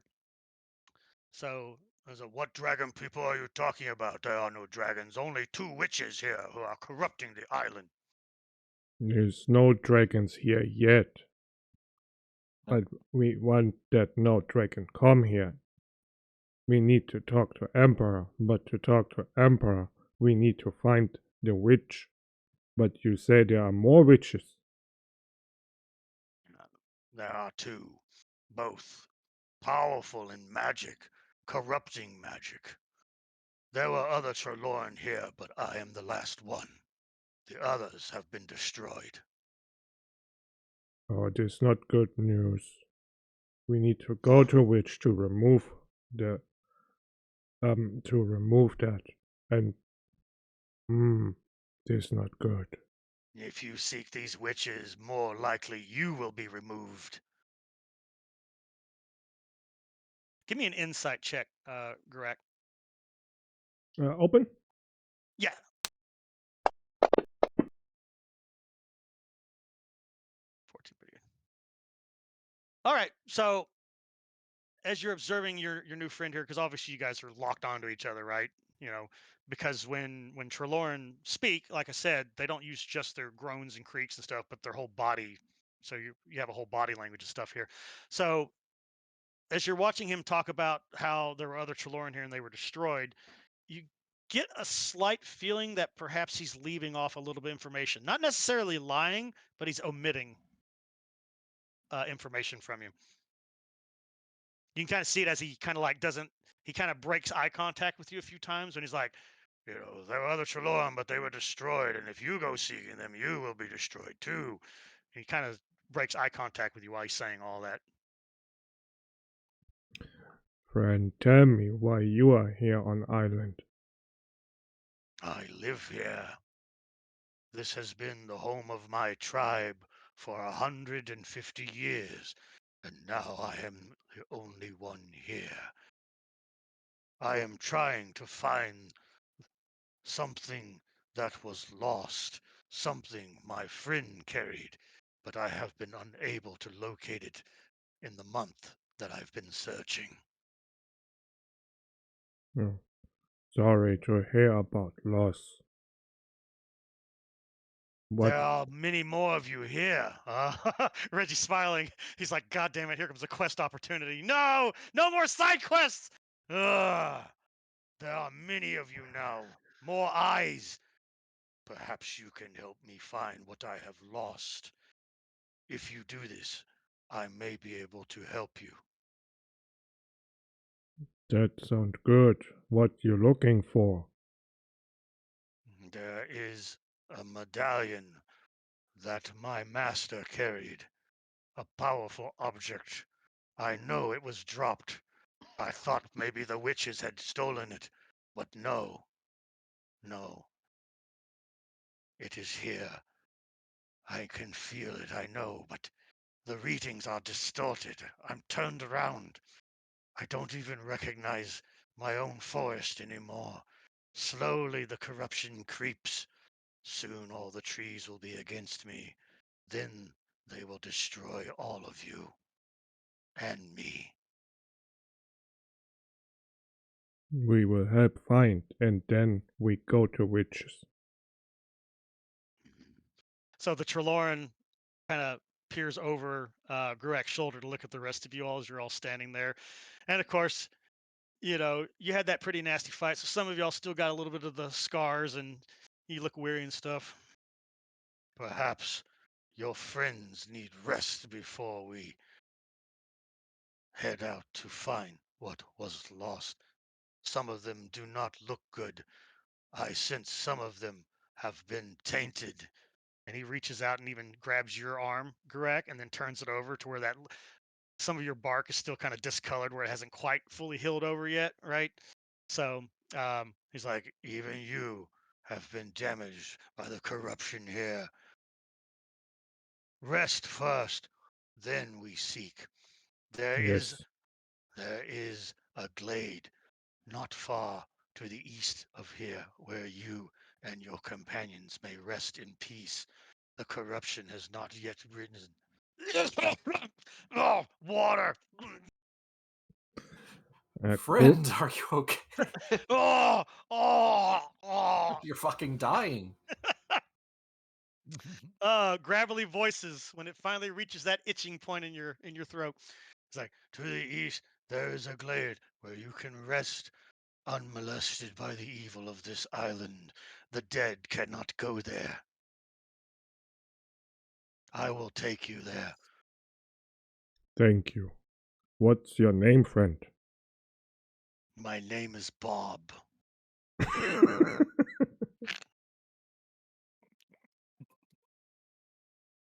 Well, his At least I he's could pronounce it. yeah. Even though y'all don't speak Trelawney, Bob. Oh, the guy's name's Bob. Yeah. Okay, no. So he's like, my name is Taron. Nice to meet you, Toran. What happened with Tribe? Did witches attack you first, or did you try attack witch? He breaks eye contact with you again. Aha! You have hit on something that he is neglecting to reveal, but you've kind of uh, detected your way through it by asking the right question there.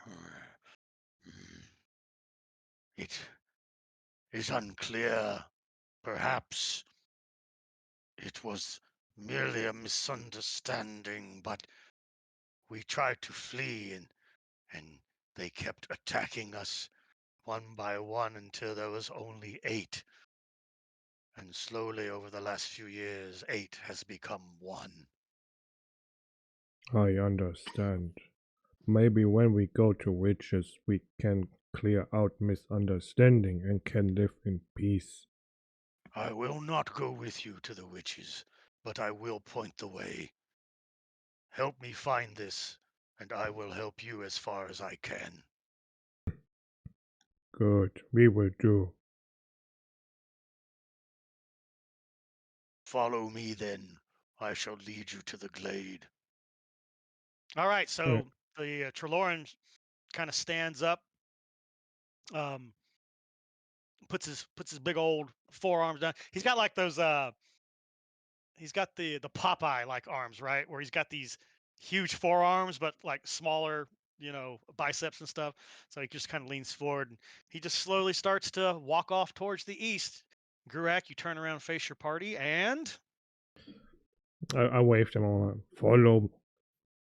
He knows safe place. He friend. Don't be afraid. He has lost medallion. We have to find. He show us where to go, how to get to witch. is. Uh, Do you alright. did you put plural on there to let them know there are 2, or do you just say which? No, just that for now. And while we Okay. are walking over there, I will drop all the details. Okay, so he does share all the details, and that's when Takashi, you do your info dump while you guys are marching through the woods together here under the guidance of this Trelawn named Tehran. All right. So, anybody want to carry on a conversation, or do we all march along in silence as we head towards this glade? What's going on, Reggie? Anything from I you? think for certain we're going to be wanting to have a discussion about your new bow. Yeah, I mean, Oh, sorry. while Bow. Sorry. we are walking there, that's when I tell them about all the details, that there are multiple witches and everything I left out. Yep. Do we get the fate of his people? The only one He's left. the only one. Yeah. Do you share the whole thing where the It's hard. Yeah. witches blew all of his people off the island, basically? All right. Yeah, but I also tell them that I'm thinking they might have overreacted when the witches came here and they attacked them first, so they might be not that evil, but just try to defend themselves and bigger misunderstanding. So Good possible people case of typically self-defense. don't commit genocide. Good point. They can't be that good. Yeah, that's true. That's true. However, he did not give you the details of how the other 7 were put down, though, after the initial possible misunderstanding, possible case of self-defense. Yeah, I guess that would be questions I would ask when we're at the camp and while we're resting. Don't forget Ender's Game. Remember, were the humans evil in Ender's Game? Because the aliens fled, but we chased them and murdered them to their last. Humans So are always evil. That's easy. Yeah. True. I guess that's true. I guess we are dicks. We're are the dicks. worst. We're the worst species in this galaxy. But try to get rid of us. I fucking dare you. All right. Anybody else gonna talk to anybody or try to carry on conversation, or is everybody else remaining silent as we march along here? Any any words as info dumps are given? Takashi, of course, reveals yes. How much do you reveal, Takashi? Like you reveal their name, and you do confirm that there is two of them, and you don't know if she's here or not, but possibly it would make sense that Yeah. she's here. And basically, how much info dump are you going to give the party about these two witches that you know of? So I'm gonna give them the names. So, tell them I believe the little sister is here. Hmm. The main witch we're looking for, give her name and say that she has killed several emperors, men that the empire has sent to try to arrest her. And I Hmm. believe that the race we fought might have been some of the emperor's men. There you go. Trying to think of what else. I think that's it. How You does would probably Ayuki feel about this? about which part? The Emperor's men being killed? Yes. Does this make her feel like she's, a friend to the witch, and like this is maybe deserved, or No, she's very loyal to the Emperor. Takashi can take a flying fucking leap off a cliff though, because Takashi, you seem to like to harass people a lot and try to arrest them. So, I but do. from your point of view, though, they're guilty and they should be arrested. So, I think Yeah, that's just the benefit of the job. with the with the stuff that was given to you by Yuki, though, there's probably a seed that has been planted of doubt whether or not she's guilty. Because if you remember, it's been a while, but Mm, I did tell you that there is things that bring to light some questions about the validity that she's the mhm. mastermind of all this and stuff. So that's why you didn't outright just, fight her on the beach when she first Arrested. arrived. Yeah. Right. So there's a little bit of doubt in there. So, and of course, she's traveling with all these strangers that you saw in your vision. So Mhm. she's up to something. You honestly believe through the visions that you've had, of Cassie destroying, the capital and all that, that these people are probably actually here to do some kind of good. They are trying to save the world. Uh, Mm, but on a broad stroke, though, you don't have any of the specifics. So, because you're kind of the outsider to the group right now. Um, mhm. so, that's Hence, I don't want to arrest them until after we save the road, and then I will decide if they need to be arrested. thank you all for saving our kingdom. Come to jail. You're here illegally. You didn't come in through the front door. All right. Okay, so that's kind of the info, guys, you got as you come into the glade. I'm going to go ahead and bring up the glade map. This doesn't mean there's a fight, but I I want would you to love see if you didn't say it that way. it. or just not people say anything at all. people always assume when you load a map that there's going to be some kind of battle coming up. Yeah. Sometimes it's just for show. All Wink, right, wink, prove us wink, Nope. wrong. wink, wink, wink, Prove us wrong. wink, wink, wink, wink. Where's my image group? I need you. Has anybody checked with Ayuki to see how she feels about having a set of breasts tattooed on her forehead? They're owl's eyes, sir. Owl's No. eyes. Nope.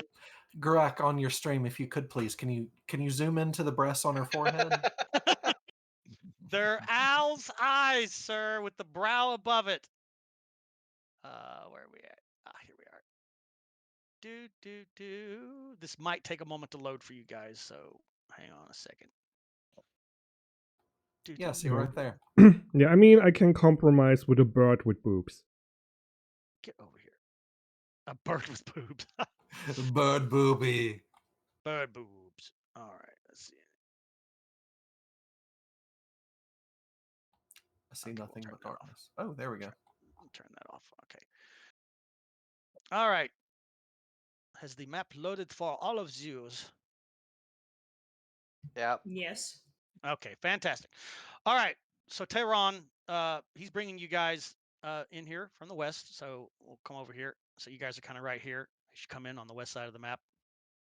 So as you kind of come into the area, you do hear the sound of water gently, rustling, lapping against rocks and stuff.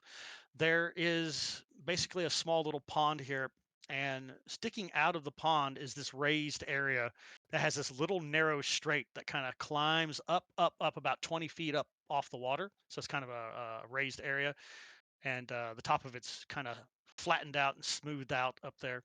Um, as you guys kind of come to the shoreline here to kind of take it in, he kind of points and he's like, "You'll be safe here for the night. They cannot come here." As you kind of walk up to the shoreline and you're observing this raised plateau that's in the center of this little pond here, the water here is nice and clean. You can actually see little tiny minnows and little fish like swimming around inside of it. Um, there doesn't appear to be any kind of water inlet, so this water must be bubbling up from something underground and filling the space rather than coming down off of a mountain flow or something. Um, but what's really interesting as you're looking up at this plateau in front of you, there's this white mist that seems to be falling down the edges that kind of evaporate as it gets close to the water. From this low angle looking up at it, you can't tell what the source is of this mist that's emitting, but it just looks like this misty little waterfall, waterfalls of mist coming down the side of the stone here. And Taran points, he goes, "You'll be safe here for the night. I will come for you in the morning." He You, says that to you, Gurak, because he doesn't speak common. So you not he kind of, stay with us? "No, I have things I must do. I will be back in the morning. Do not leave this place. I cannot guarantee your safety beyond this pond." Thank you, friend. Hmm. He Yeah. doesn't call you friend in return. He just turns and starts walking off to the north. So he heads off that way. All right. Boop. That's fine. He He's a little waves. grumpy. Hey, He's a little. before we ran into him, we knew that there was a area around here where we would be safe overnight. Where did we get that information? From me. And I got it From, from him. No, I mean before him, we knew that there was an area around here. We were heading in this direction, yes? Oh. Takashi. Takashi Okay. had vague From knowledge his own experience. from his own experience that for some reason they don't come to this side of the island. And Takashi, you've never been over here before, so you're kind of seeing for the first time also what must be the source of why this part of the island is devoid of corruption. So there you go. So there's a narrow little like 5 to kind of expands from 5 to 8 feet, 3 feet, little narrow walkway that comes up there. It's easy to traverse as long as you're not running up it. So you don't have to do any rolls to get up to the top there. But basically, you get this beautiful plateau view of the pond all around you if you're going up there. Assuming you're going to go up to the defensible area where you have water between you and the undead and just a Yeah. narrow place for them to come up and kill you all. It's it's like a castle sitting on top of sitting around a moat. It's the most defensible place in the area. But just because we have a map doesn't mean we're going to have a combat, right? Correct. So we're definitely not going to have a combat, right? Correct. Unless you leave the plateau. Ah. Reggie's going to be like, "I'm going to test this motherfucker out." I have Reggie step 5 feet off the narrow ridge. Boom. Oh, oh. Damn it, Reggie! If Murder you do that, hobo Reggie, he incorporate. won't save you. I don't need saving. Giants, dragons, and a spaceship. What? Where did the So spaceship we're come getting from? onto the island, everybody? Like that's where we're resting? Up to you. Yeah. If everybody else is good with it, yeah. Yep. All right. Everybody take your bathroom trips. Be prepared to not leave the island for 8 hours, please. Yeah, and we play that out. So we will stream 8 hours we sitting on the island. Okay, fantastic, man. There's gonna be some amazing role playing opportunities here as you guys become your characters. Once we're all on the island, I'm going to cast Cordon of Arrows twice on the bridge. All right. If I you forget can, how to drop stuff in chat. you trying to drop the spell itself? Yeah, I was gonna give you the information for it, but I don't know how to do that. Uh, Oh, there nope, you go. that's useless. Good enough. 5-foot range lasts for 8 hours. So basically, I take 4 pieces of my ammunition, stick them in the ground, and cast a spell on it, so that if anything comes within 30 feet, the arrow will leave the ground and attack it. Okay. So there is 8 bits of ammunition there. If you will recall, you probably don't. Right click, left click, drag, and point like I'm doing right now to which One squares you want. here, Mm-hmm. and then and one here. So intuitive. Gotcha. I think it is. I don't have any problem using it. But then I use it all the time, and y'all guys use it once every 3 years, so to be understandable. All right, I shall grab this. Oh, I was about to make some pretty little marks myself, but you did it for me. Thank you. All right. So basically, anything comes with the narrow pass, it's going to get arrows in the face. Yep. The spell lasts for 8 hours. I can designate creatures to be ignored, so I will designate the party. Yes. Now, I must state something out of character because I'm proud of this. I made this. This is my first map in Dungeon Alchemist that I bought on Ooh. Steam. Oh, nice. It allows you to Nice. make professional quality maps like fast too. It's really good at doing terrain maps. I've got like 50 of these that I can now use for random encounters out in forests or rocky roads and stuff. Its limitations Yeah, right it now, looks though, beautiful. it can't do rounded walls yet. It can only do straight walls, so you can only make square buildings and rectangular buildings. So they're working Hmm. on it though. They're getting it there, but it's still good for making dungeons and shit, like your standard dungeon crawl Hmm. classic stuff, your hallways and rooms, because it uses AI. When you draw the room, you tell it what kind of room it is, and it fills it up with objects and floor tiles and everything that match the aesthetic that you're looking for. And then you can go in and change every item. You can click on it and swap it out with something else or change its color, rotate it, scale it to size and stuff. But I did this map in 15 minutes after I learned how to Oh, use the damn. tools. Yeah, I popped this out in 50 minutes. And the best thing is it exports directly into Foundry or into Fantasy Grounds with all the walls and lighting sources attached to it. So it's pretty nice. What the hell? Oh, yeah. Hmm? I forgot. I have Spotify playing in the background. I forgot if you talk too much on Discord, it's like muting Spotify.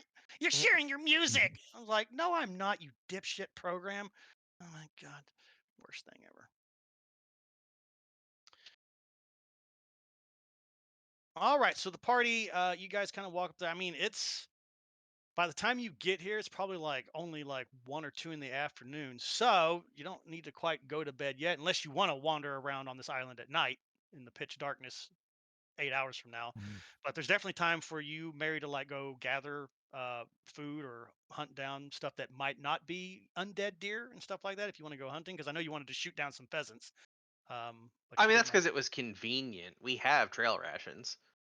Yeah, I'm just asking. Does anybody want to do anything before going to bed, or are you just gonna go to sleep, wake up, at what was that going to be like Hmm. 11 o'clock at night to start traversing through the dark woods at night? So are you just guys going to just stay up here and wait until morning? So sleep more than 8 hours, give you I time to am write. going to make something. I'm going to make something to eat. Because, it's time for me to eat. Oh yeah.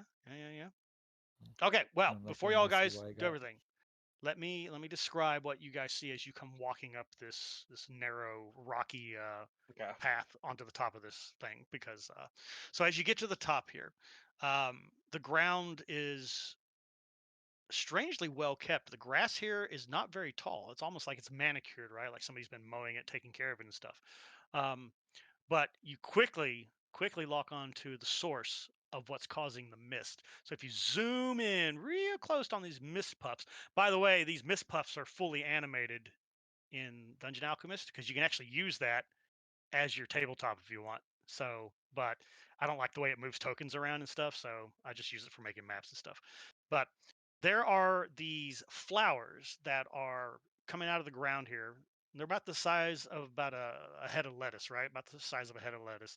And they're very, very colorful. They're white with red tips, and then there's like a green center stems kind of sticking up out of it, like what is that? A honeysuckle? It's got the little things that stick out of the center of it that kind of reach to the sky that bees and stuff like to land on and get Yeah, all I their think nectar and so. stuff out of.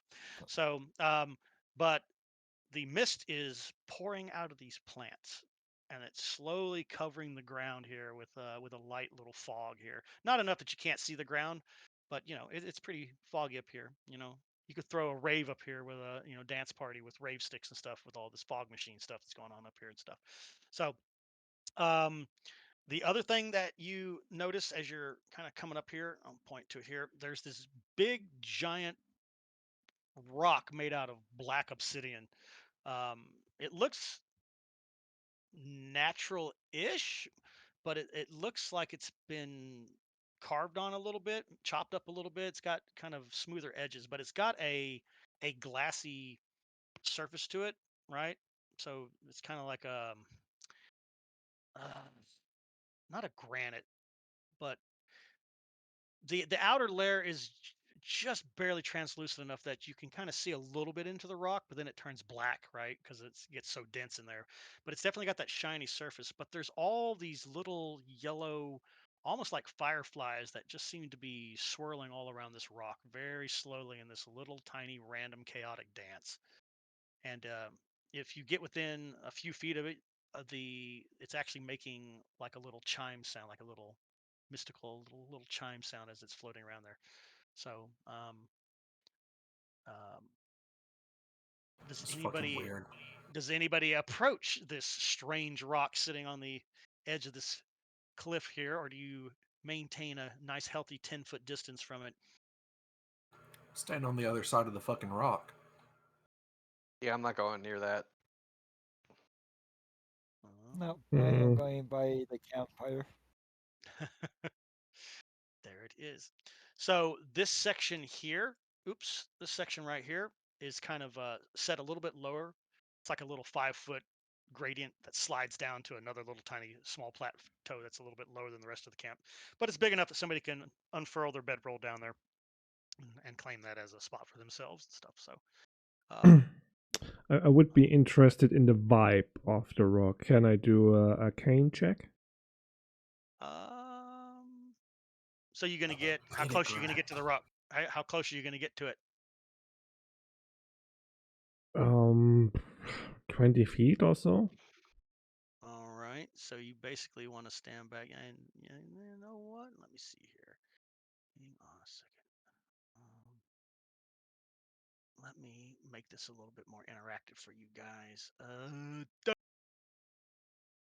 I know how to use program. It's been a while from the Dungeon Master side of you. Combat tracker. Come here. Combat tracker. There are people dying. I'm going to drop Sir Reginald. There you go, Sir Reggie. You're here now. All right. I'll throw you on down. Grack, I'll throw you down real quick. We'll throw down Cassie. And we'll throw Mary on the ground. And Ayuki will throw you on the ground. And Farland will throw you on the ground. Oh, I'm sorry. I should have been gentler. I apologize. I I. All right. So, Gruak, I'm gonna be yeah. So put you by the campfire. Takashi, you said you're over by the campfire, probably right there. Uh, the rest of y'all move yourselves where you guys want to initially like set up as you're exploring this little section. And let me know if anybody wants to examine the strange flowers that are shooting mist out of them. Reggie's like, mine claimed. Somebody left this bedroll here for me. Kinda, How I'm pretty convenient. good where I'm kinda at. when I'm on. Yep, I'm good where I'm at. I think Grok needs to move away before he catches fire, though, and we get a bonfire going. Oh, hot, hot, hot. It's just a little campfire. You're fine. What, Gruak? Why are you standing directly in the campfire? That's what I'm saying. Oh, You. I'm emo. I love the pain. fire rises. So, as Yeah. usual, the girls are joined at the hip. So, Farland, where are you gonna throw yourself here? Over here? Oh, you want to get next to the stone? Yeah, sure, why not? Look at that Gruak. Farland's more brave than you are. Are you gonna let that stand, or are you gonna join her next to the rock there? There we go. Because if you reach your hands out and put your hands on the rock, you might get an even better arcane. Is the dungeon master creating bad things or good things? Cassie's like, this is kind of a beautiful place. If it wasn't for the fact that there's things flying around the island trying to murder all of us. Ayuki like grabs you, Farland, like by the back of your robes. She's like, are you sure it's wise, Lady Farland, to get close to a rock that's got sparkling magic flying around it? I mean, Hasn't burned your face off yet. Gruak kind of steps up beside you with his arms outstretched, trying to get a feel for the rock. So give me that arcane check there. Open? No, throw that one in the tower for me. And then Farland, you're like, I mean, do you finish your sentence, or do you back up one? she'll back up a little bit, I guess. All right, Over to the I'll drag yeah. it. Let Gruak go for it and let him catch fire just in case. Oh my God, Gruak, what are you doing? Ah! Oh my God. Gruak, grow! Sucking up all the arcane power. I didn't know that I can do that with No, control. stop paying for Grubak. He's too powerful. Stop praying for him. I want to grow big too. Ah! Oh, get bigger. There you go. Okay. All right. All right. What'd you roll down there? Okay. So as you stretch out your branchy arms and hands towards this black obsidian stone, um, wee, kill me, I'm over here. Do it now. Is that electric? You feel definitely power coming off of it. And because of the nature of what you are, you get a feeling that that's not arcane in nature at all. That's definitely nature type magic that's coming off of that. Druidic magic is swirling around this stone. You don't think it'll harm you, um, but you've never quite seen a stone like that in the Lake Serene area where you're from.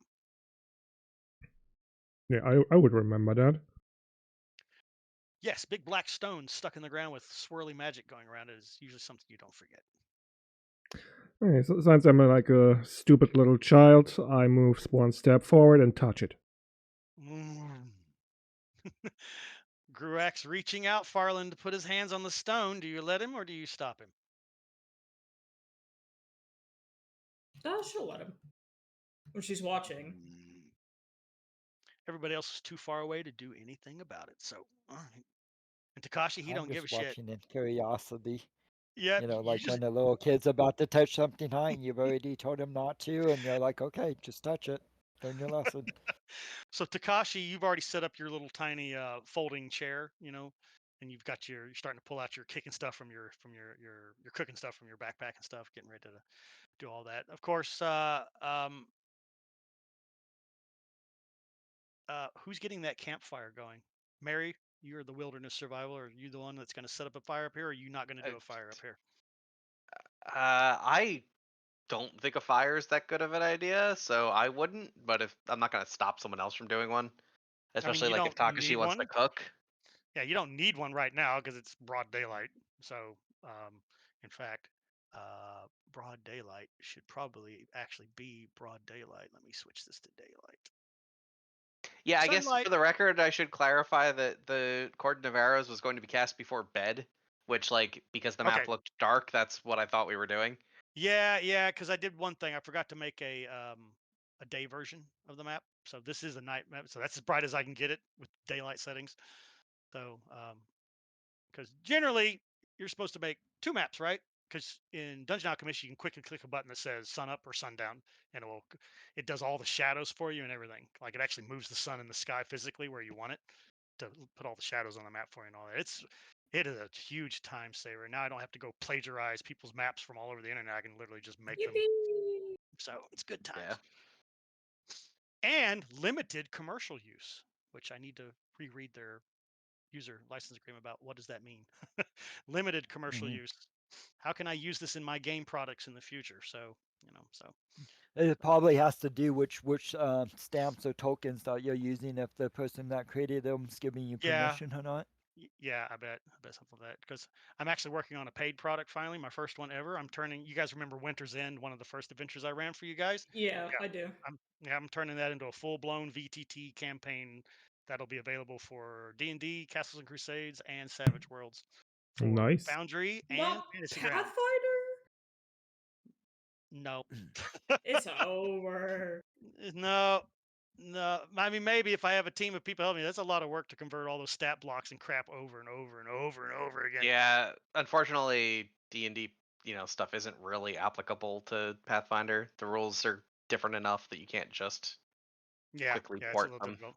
Yeah, it's a little difficult to do that. So, um, but maybe we'll see. So I can only do so much work. And man, I talked to getting off track a little bit here. I talked to my artist, my musician guy, Pav. You guys kind of see him floating around sometimes in the channel.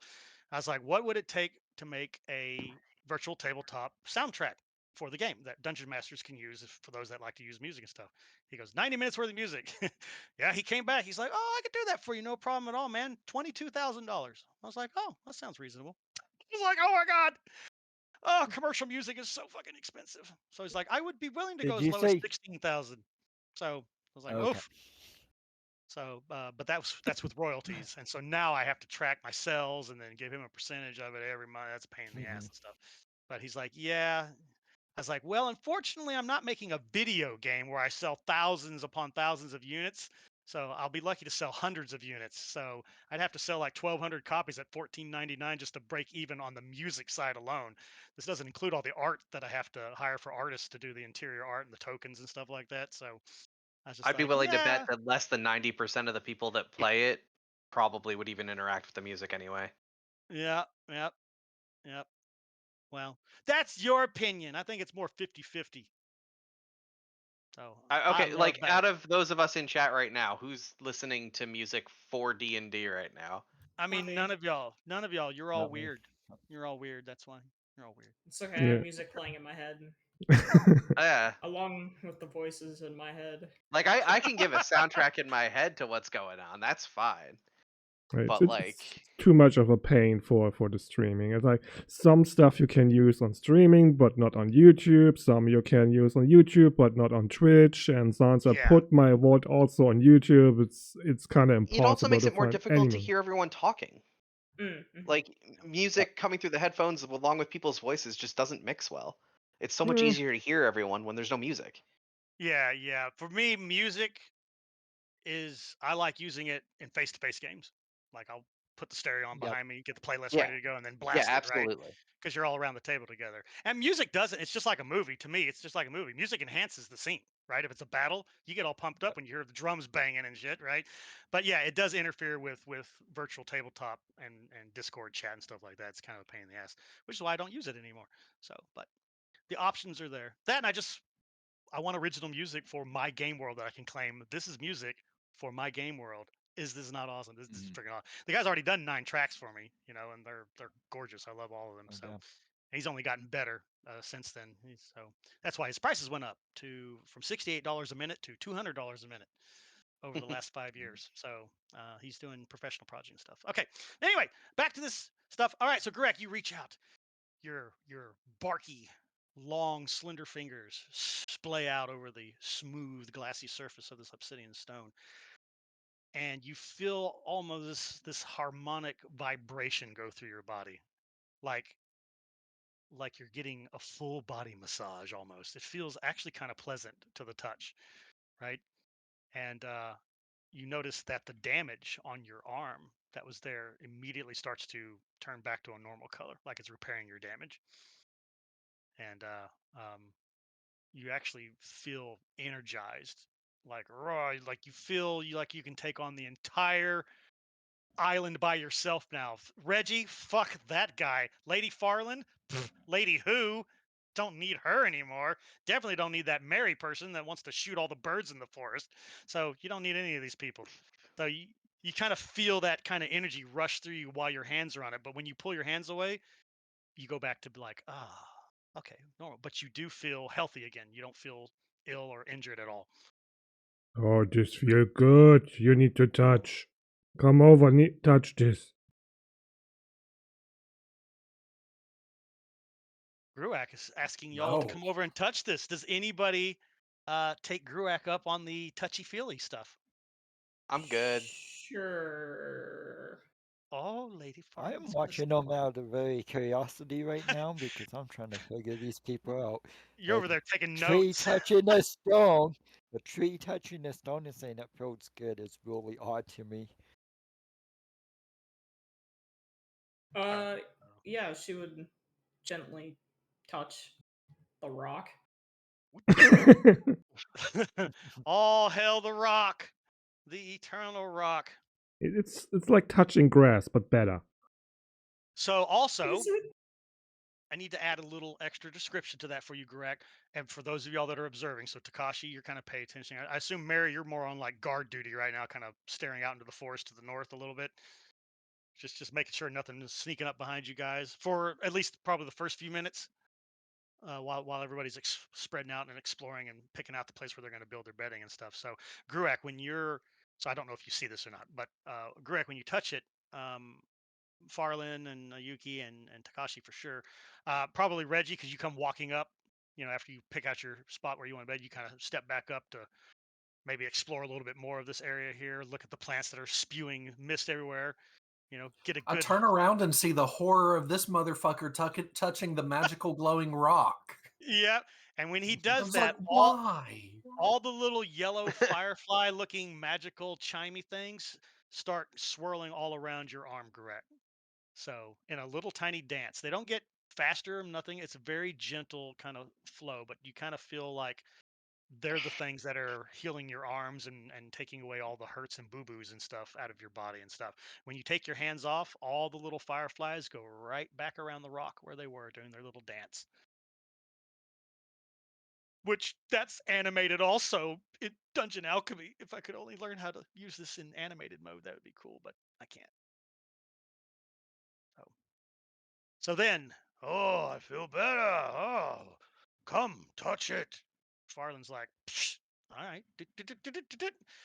Reggie, as you see Farland starting to step up to reach out, do you do anything, or are you just watching dumbfound Ayuki, the awe? hell, man! Stop her! she's a little like, you know how cats are when they see lasers on the ground? Yeah, all those swirly things kind of distracted her for just a second.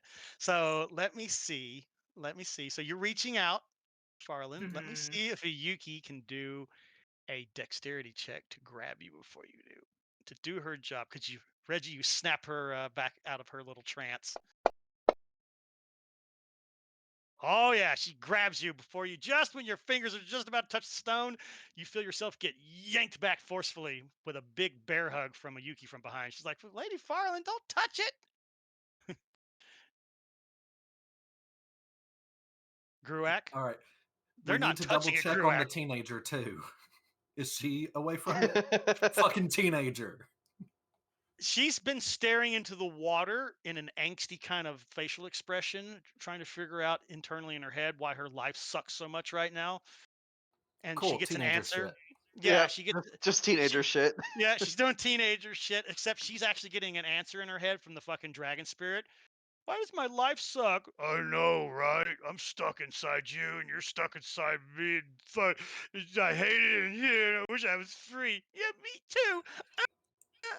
Sploosh. Dragon's gonna go to jail for being inside a minor. I'm just saying. Oh my god. Yeah. What on earth? Gun, gun, gun, gun, gun. FBI, open up! I like how immediately following that Reggie just disappears. He's running. He's I'm running. He's running He from the knows. police. He knows what he did. He's running from the horrible joke he made. He's bad. That's why I keep him in this game.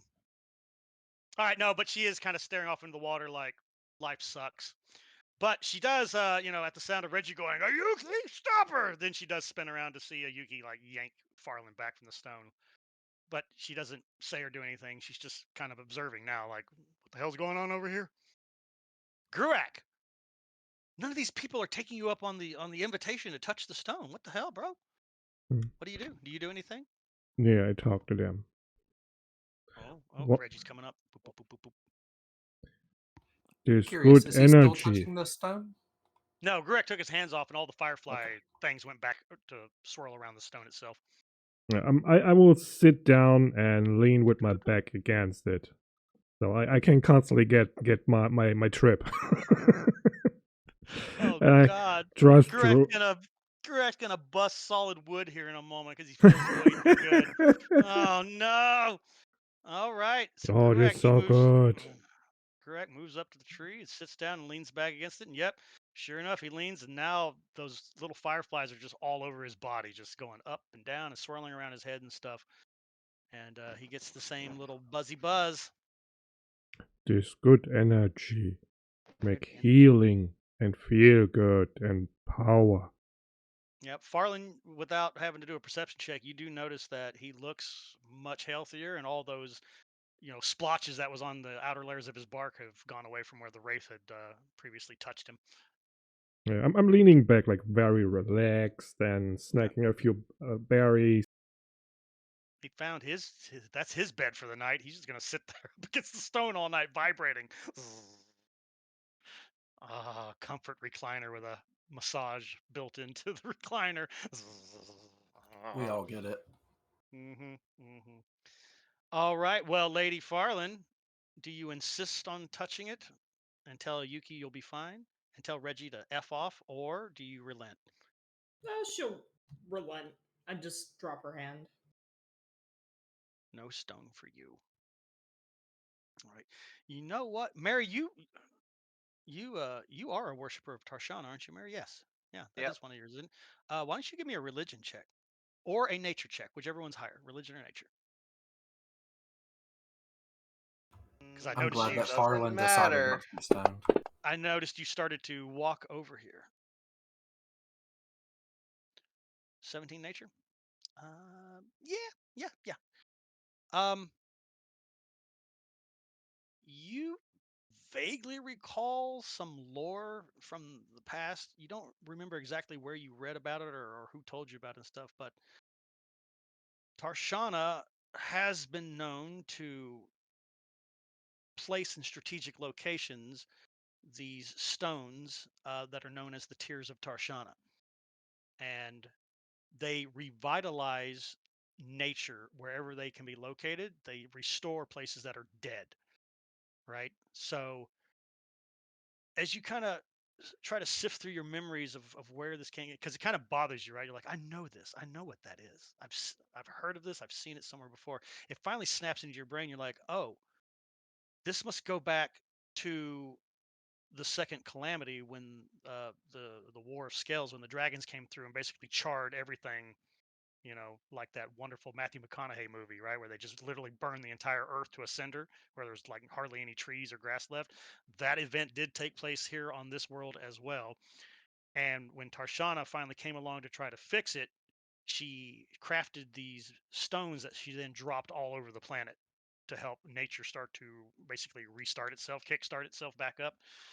This might be one of those stones left over from that great celestial event of healing of the planet.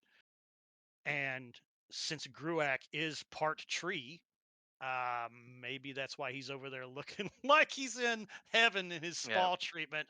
Oh, his tongue's hanging out. It feels so good. Look, we don't know exactly what that is. Wait, Trelorn have tongue? How does that work? Is it wood? Hardened sap. Oh, that would make sense, I guess. Yeah, Gruak just sitting there. Ooh, ooh. Ooh, ooh, ooh, ooh. Oh, I'm gonna move away from the stone now. It's turning into some bad guys. Lad, you're shedding nuts everywhere.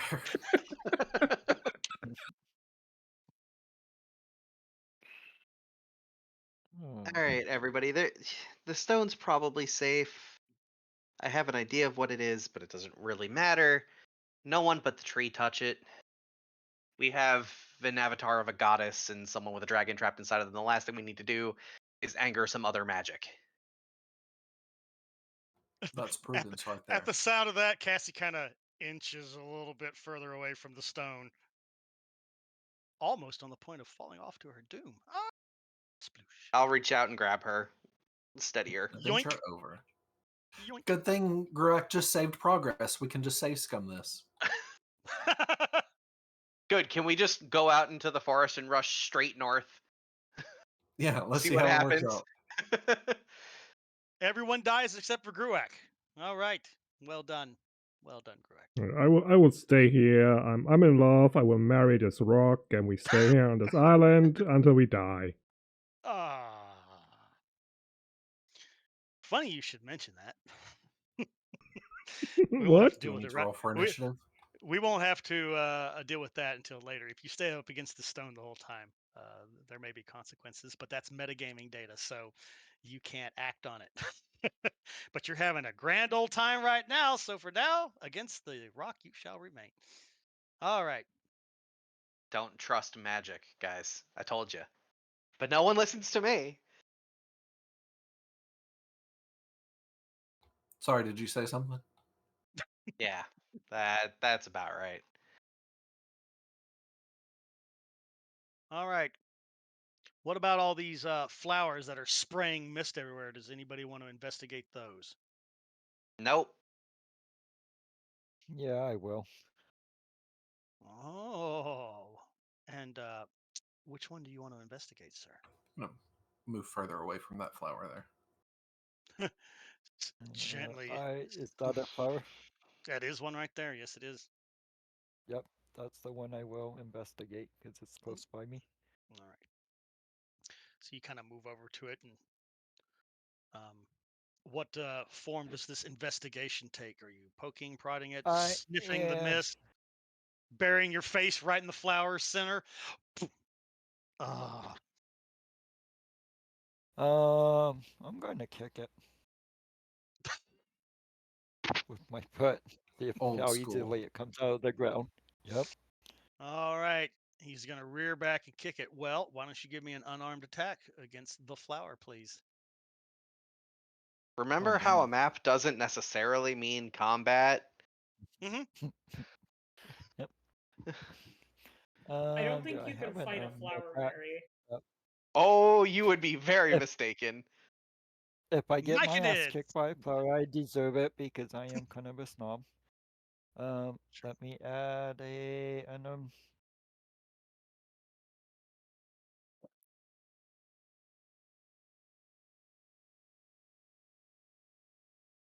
Dun, dun. Dun, dun, dun, dun, dun, dun, dun, dun, dun. That's what I need. That's so much easier on mine because I can actually read things. Let's see, the stat would be probably strength. It's strength for a melee attack. Yep. So I'm probably not proficient. no, you're not a martial artist. Okay. And if you roll a natural one, I'm going to laugh my ass off because I am going to throw you off the cliff. Yes. You I remember do not know yesterday? now. Remember yesterday with your level 19 Baylor fucking destroying the entire ship and all of its crew that we were on? Yeah. Now's my time to shine. Yeah, but I do remember. Yeah, but I also remember I gave you one freebie, so I get one freebie. But I'm not gonna save it for being thrown off the cliff. How about a 19? All right. You kind of study the flower for a moment, kind of walk to the right of it, left of it, observing it. Then you step back, and this thought comes into your head. Fuck this flower and fuck Mother Nature. And you kick the shit out of the flower. The flower itself, do you kick it off the cliff? Do you click it towards Gruak? No. I Yeah. was just like lightly kicking it. Oh, I you're just not. want to see if I could kick it. But it's not like a full football kick. I was You just just don't want to Oh. use your hands. Kinda like you kick, yeah, kind of like how you kick Oh. a weed. to see if it comes out. Okay. Okay. See, to me, I was thinking you were just about to football punt this bitch right off the cliff. No, no. You're prodding it with your foot, not kicking it with your foot. Then. Yes. So, all right. Yes. So no attack roll is needed for that because it can't But, dodge. It's a it plant. still kind of makes sense, because I could have easily tripped over it or something. I mean, I'm not used to nothing. dealing with weeds. Nothing. This don't look like no weed, sir. This looks like a beautiful flower that's blossomed open and it's spraying this white mist out of it. So you kick it with your foot or prod it with your foot. Uh, I mean, the leaves move and stuff. Um, but if you apply too much force to it, all the open petals immediately slam shut, and the flower kind of sinks into the ground. And all the mist that it was spraying out, there's no more mist on that Hmm. section of the island. So it's gone Well, that's how underground. you get rid of this mist.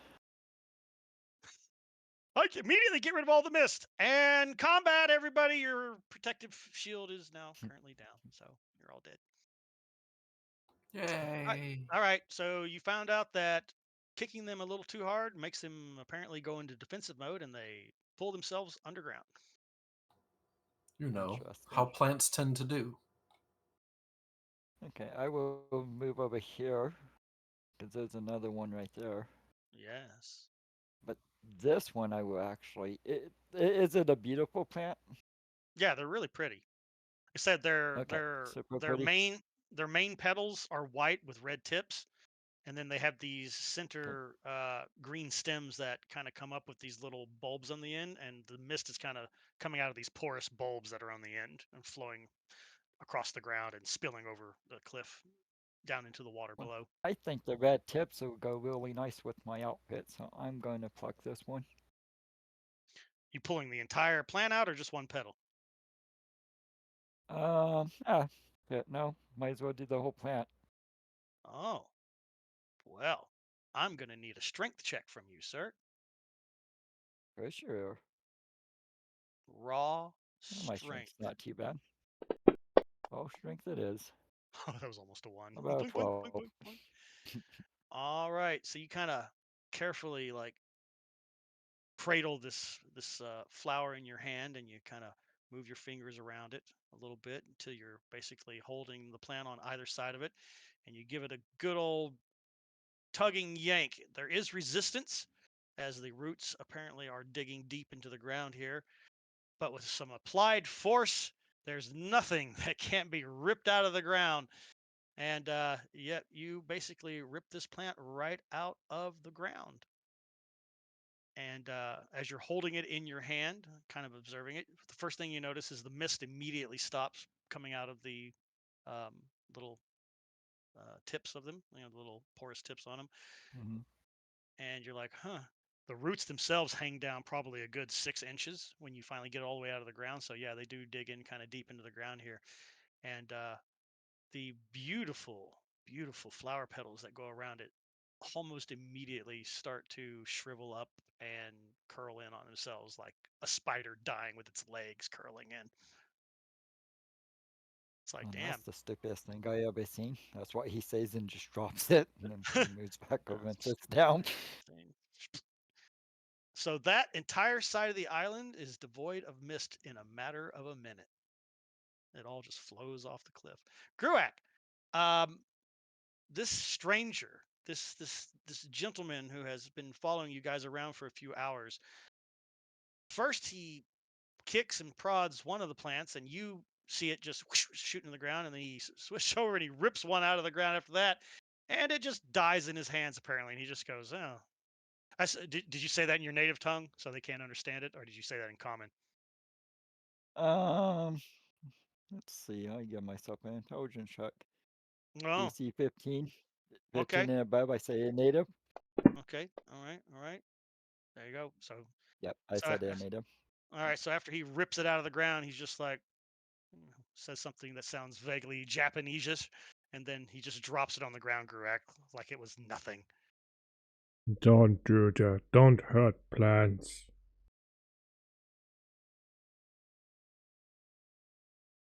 Yeah, okay, whatever. Okay, whatever. What a snob.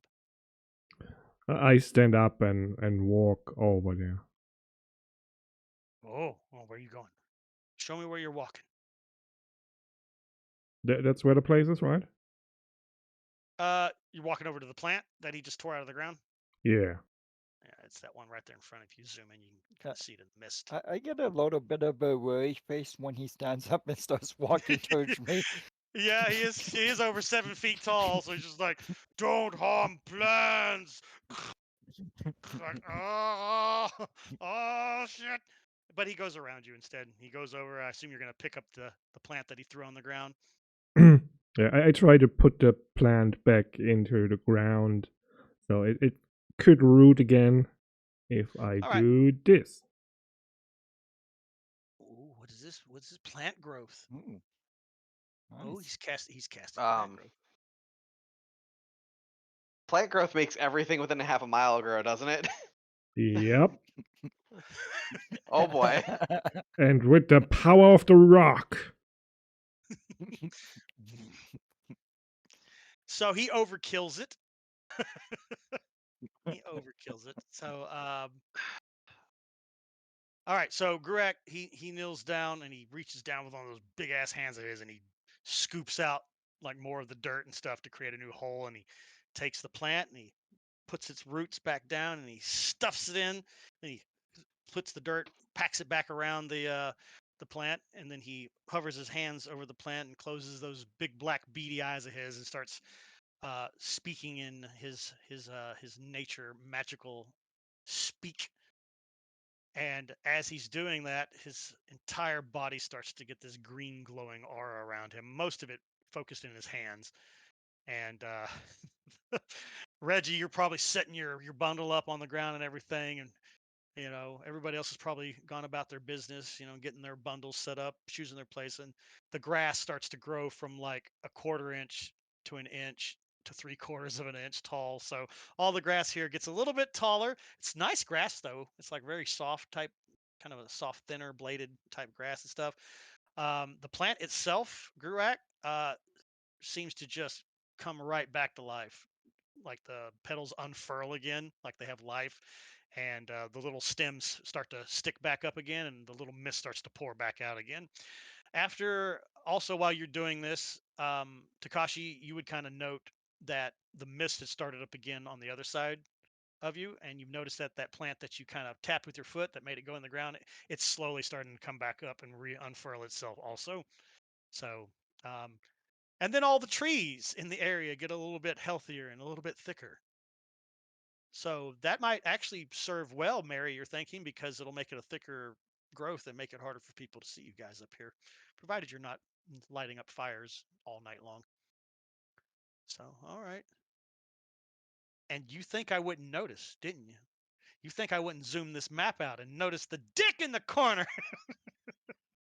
I have no idea what you're talking about. How did that get Huh? there? Gruak, apparently you I made don't the know why forest you're happy. surprised. Greg, you made the forest happy, and a giant penis is sprouted out of the ground in the southeast corner. Forest, you are welcome. I don't see anything. Right. You can't hide your evidence. I have a log record of it. Gruak, playback timestamp. All right. So, Gruak, you have managed to save this plant's life and give a lot of life to the rest of the plants. And the other one has popped back up. So, all that work you did, Takashi, to get rid of all the mist, nope, it's all floating around your sleeping bag and your little camp area that you've chosen to sleep in tonight. Gruak, you stand up proud of yourself, having made the forest healthier here. Maybe that spell you just cast will help this forest stay uncorrupted just a little bit longer. So you're kind of proud of yourself. Don't hurt plants again. This island good like is. Not touching anything. You can touch rock if you want. There it is, that I will damn rock think about again. it. I'll think about it. I will think about the rock later. Not right now. All right. So Gruak, I assume you go back to your comfy spot, lounging by the rock. Yep. All right, I'll move you back over here real quick. Boop. All right, Lady Farland. While all this has been going on, what have you been doing? Touch the Well, rock. if we're staying here the night, she should probably make a space for them to sleep, right? Yes, you'll go ahead and lay out your bedroll. I guess you'll claim the one that's right here already. Yeah. Ayuki, she'll make one in the mist. Um, Cassie's gonna kind of sleep next to you here, next to the stone, because she trusts Gruak that the stone's not gonna set her on fire, unless somebody's uncomfortable with the dragon-carrying woman being that close to the rock. That's where she's going to place herself, between a rock and a In her spot. soft space, hard space. So that's kind of how the girls are going to set themselves up. Mary, I assume you're going to take the bedding that's like right there. Yep. Oh, are you going to go snort the mist coming out of that flower? Ah, okay, No, so I do want to like position near the mist though, if it's useful. Assuming it's useful. yeah, I mean it's about 10 inches worth of mist, not thick enough to like obscure the ground so you can see the grass and stuff, but the mist is definitely like, weaving in amongst the grass, which is mysteriously all of a sudden much taller Oh than it yeah, so was a mysterious few after the seconds wave ago. of magic. Yeah, big old wave of magic flying through there. So What the hell just happened? Gruak happened. No. Can you keep doing that? Yes. Would that help? Well, lad, go to it. make Just the entire don't touch that rock forest. so much. But rock good. You need touch You'll go rock. blind. Try. You touch your rock too much, you'll go blind, lad.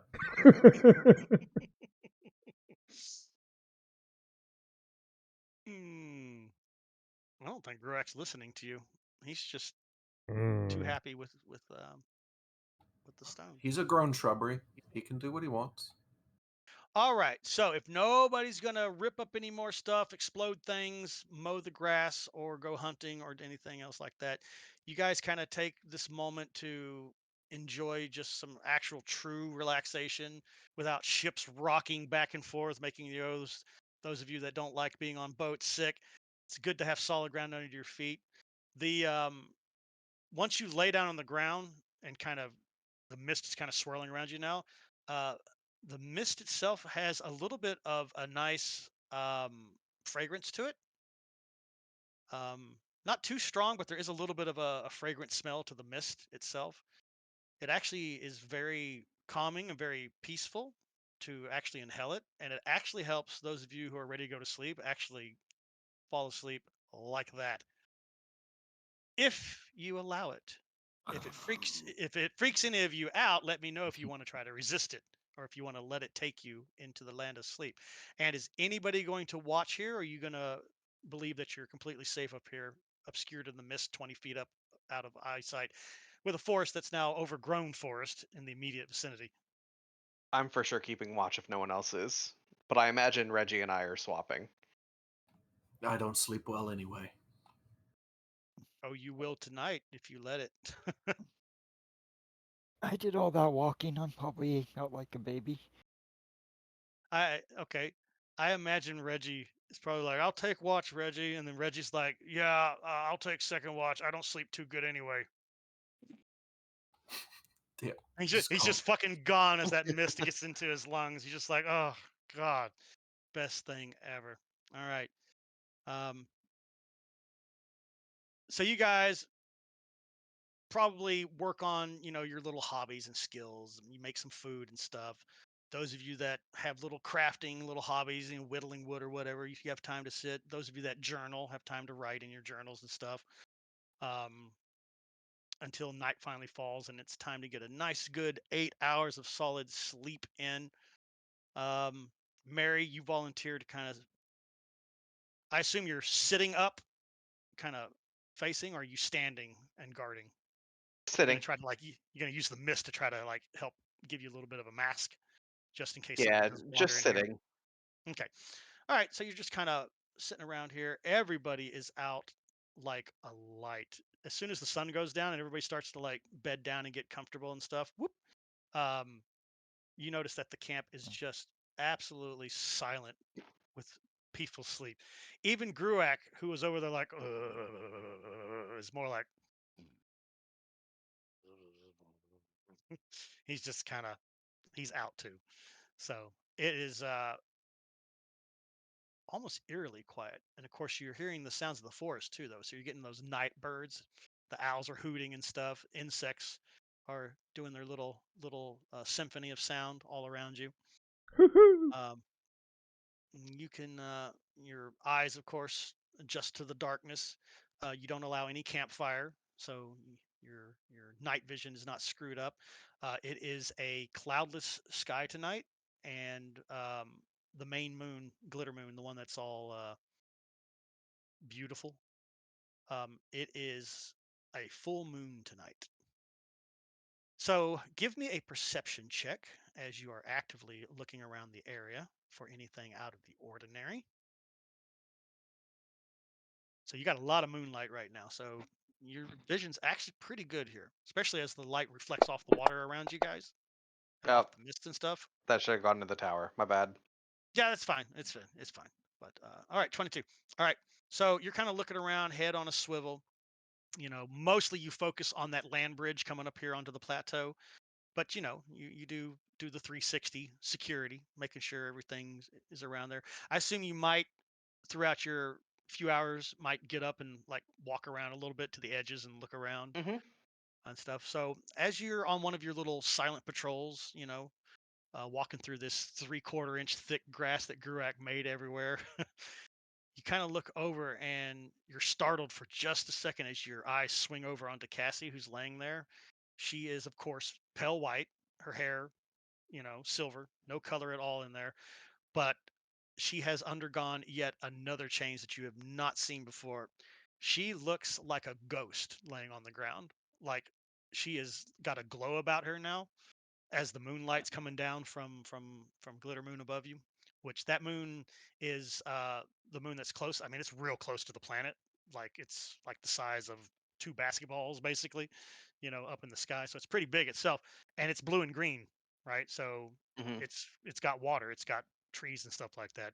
Nobody's ever been there before, but there's speculation in books and stuff about all this other, what could be up there and what kind of wonders did Azarus put on there, and will we ever be able to get to our moon and explore it and stuff like that.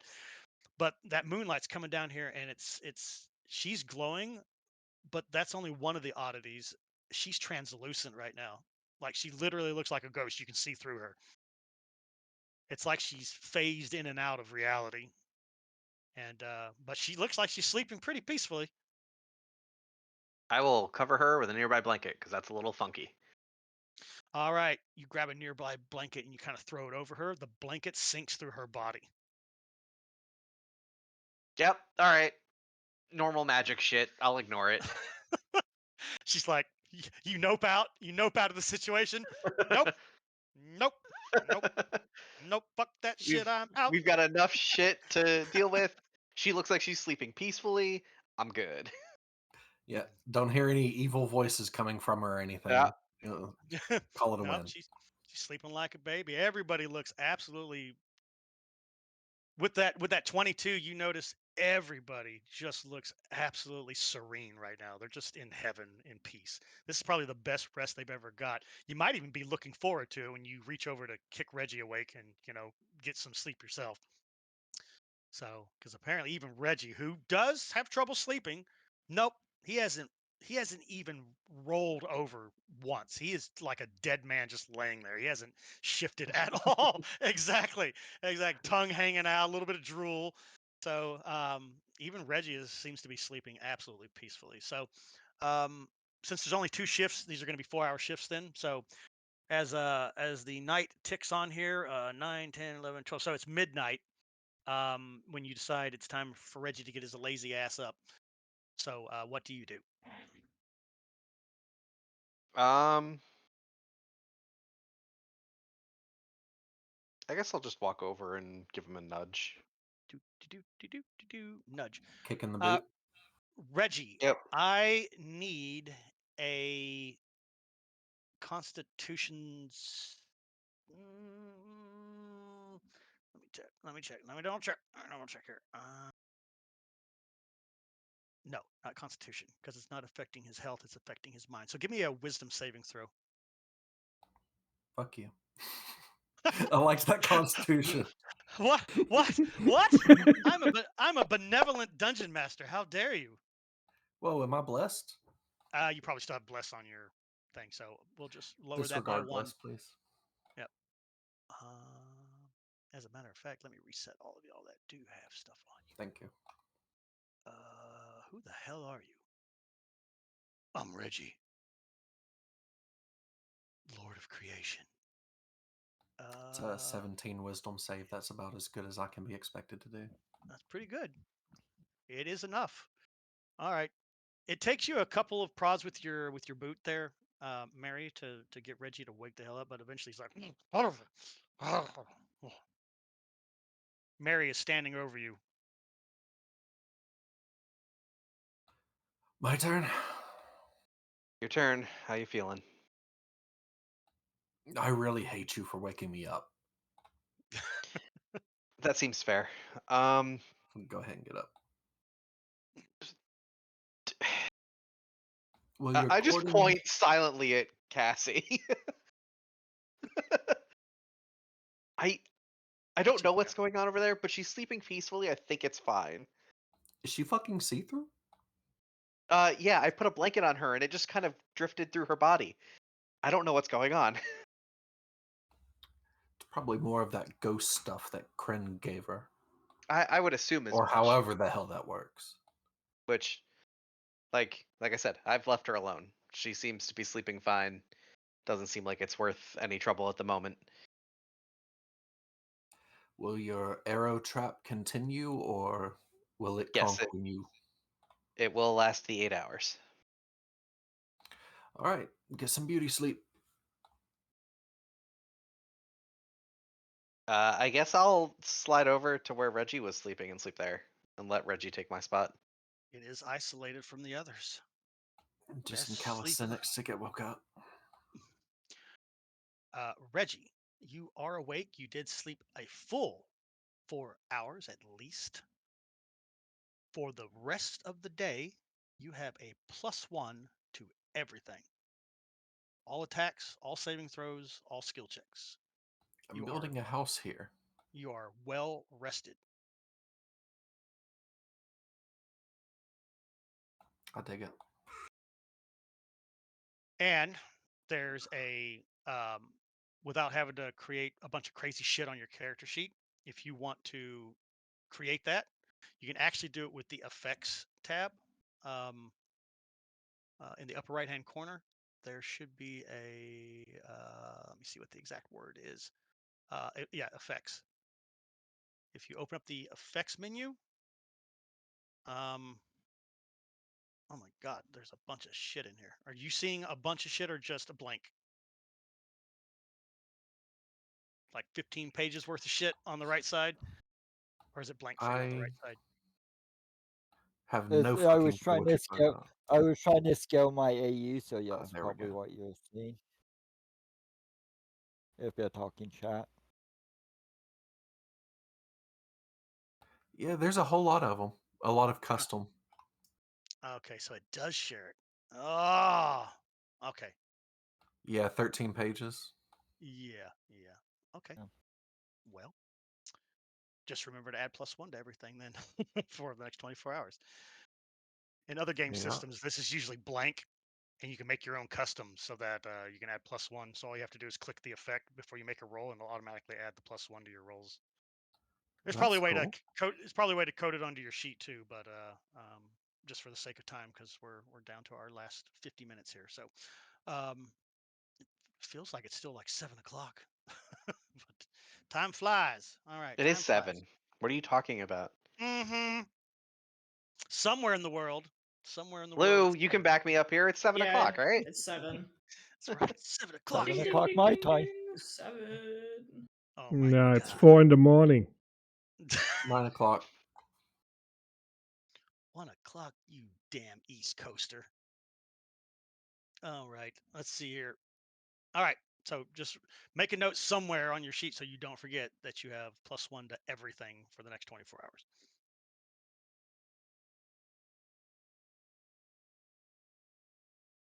All right. All right, Reggie. It's midnight when Mary wakes you up. You take over the shift, head on a swivel. You feel so good, like you don't feel like you're in your 50s anymore. You feel like you're more like a 30-year-old man again. So you're feeling pretty damn good right now. Yeah. So I'm gonna enjoy it. everything sounds more clearer. Everything smells more clearer. Your muscles and joints don't ache, from all the years of banging yourself against people's faces with your face and your fists and all that other stuff. So you feel unnaturally youthful. Good. I'll get in As some you extra calisthenics then. It's good everybody for the wakes heart. up. Everybody wakes up. 3,472. 3,473. Yeah. Haven't been able to do this many push-ups since I was a young lad. Yeah. And then for some reason, he's swimming naked in the water. I don't know why. Woohoo! Because that's how you end, That's right? how you end the day. Yeah, you got to clean yourself after all that sweat. All right. Walk Well, around, be an awkward naked old man. naked old man. Let's see here.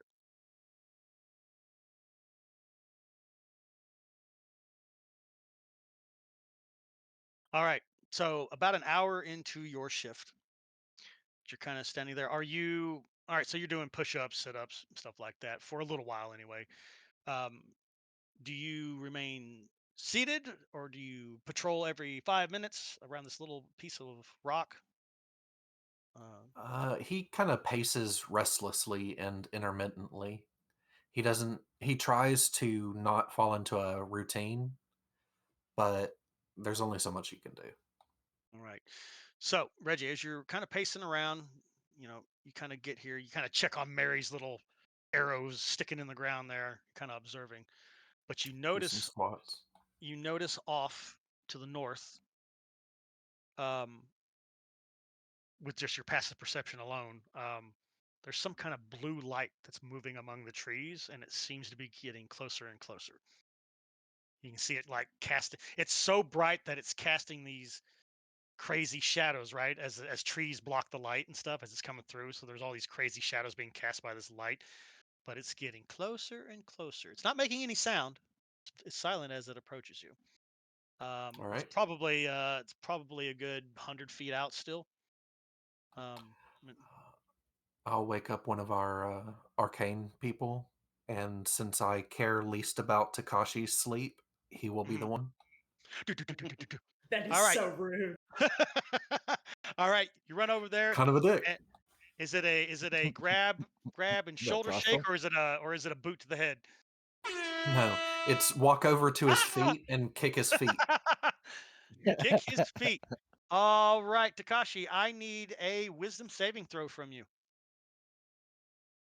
Okay, wisdom saving throw.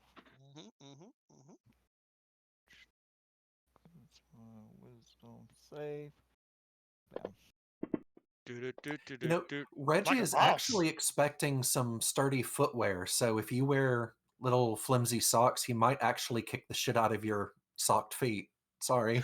No, I don't sleep in my shoes. That's insane. Why would His you take dainty them little- off? His dainty little feet are out with his little white socks.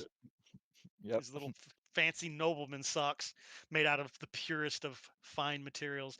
Kick, kick, kick, kick, kick. Well, My bad. all right, with a 20, Takashi, on the very first nudge from you, Reggie, Takashi, you snap awake. Somebody is kicking you in the foot lightly. You quickly focus in on the guy, and it's that older, bearded or mustached gentleman, kind of staring down at you. Tashiki, get up. Tashiki. I pull my feet away from him. All right, you pull your feet up. Yep. And then I So, will sit up.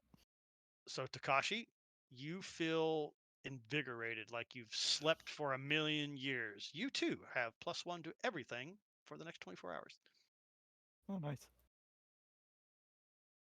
You wipe the sleep away and you stand up and you feel like, oh, I feel like I'm 18 again. I'm ready to fucking destroy the planet. I can do everything. All Now, right. why the hell did this mustached freak old man from another country wake me up? There's a Well, willow I'm happy wisp. he woke me up. I'm happy that he woke me up because I feel so much better now. You're welcome. Now, what the fuck is that? He points. So Reggie points to the north, and even from like your position back here, there's so much volume of light coming off of whatever's out there. You see some kind of blue light reflecting or bouncing among the trees and stuff, and it seems to be getting closer. I would like to make an Arcana check. You may make an Arcana check. You will, of course, move a little bit closer here. I'm sure Reggie will join you, Yeah. so you can get a little Yep. bit better view. Kind of crouching down a little bit in the mist to. Yep. While he's getting cerebral, I'll go ahead and draw Orland's Grace and get ready.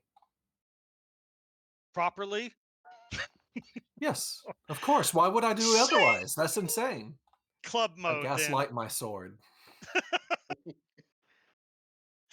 All right, give me that arcane, sir. Throw that in the tower, please. Yep.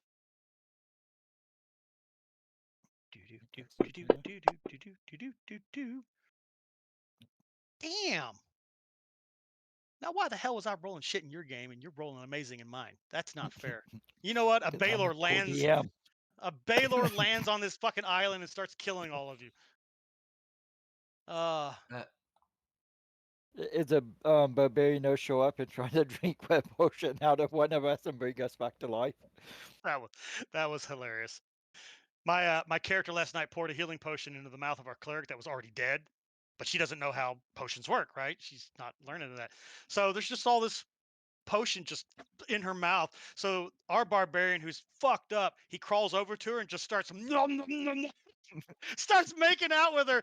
It looks like to my character that the barbarian just crawled over and started making out with his dead cleric on the ground, and she's like, "Oh, that must be a custom of the barbarian people to send off their dead with a kiss and all that." No, he was just sucking all the healing potion out of her dead mouth so that he could get some of the healing instead. I was like, "What the fuck is this game I'm playing?" It's kind of erotic a little bit here. I like it. I don't know why, but anyway, it was fucking funny. I was laughing my ass off last night. So. Yeah, it was so funny. I'm like, as a DM, I'm like, I gotta have the cleric come back to life.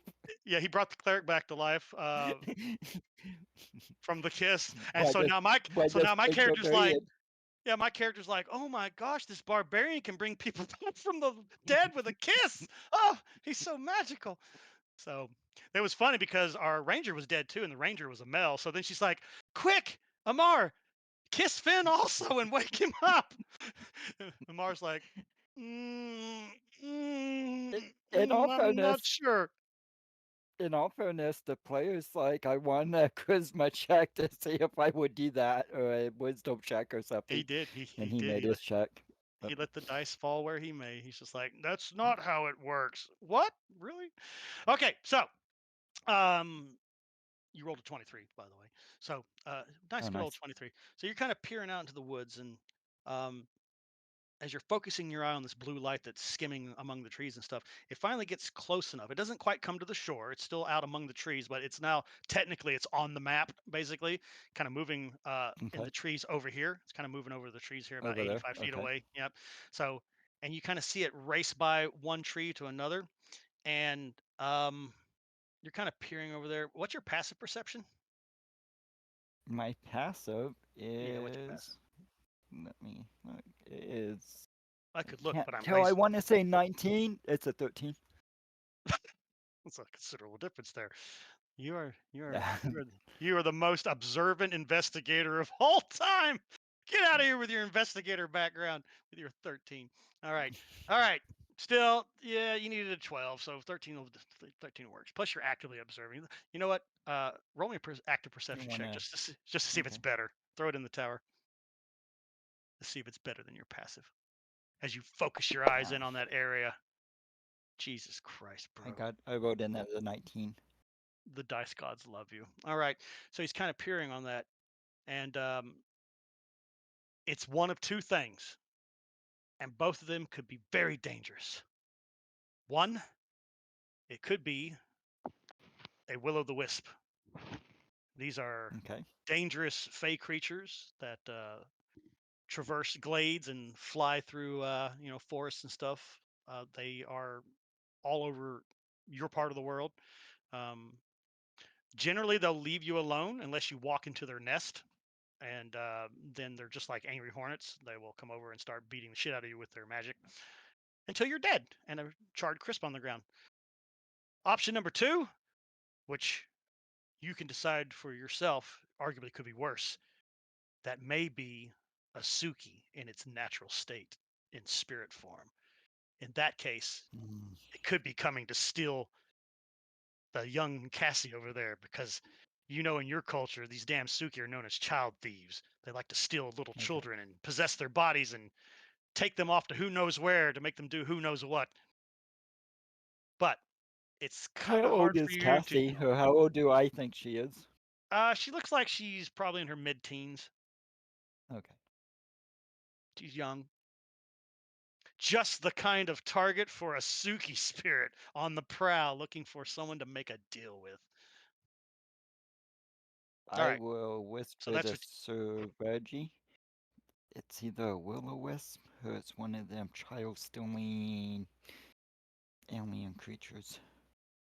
Suki. No, like Ayuki. Yep, just like She's a Ayuki. child thief too. Mm-hmm. Hey, I yo, heard. what the fuck? I heard that. Except she's really, He's really asleep. he's commented to her about that before. Yes, and she smacked you in the arm every time you do it too. Not a child thief. It was a willing, negotiated, contractual arrangement. All right. Yes, I'm certain that child was very well informed.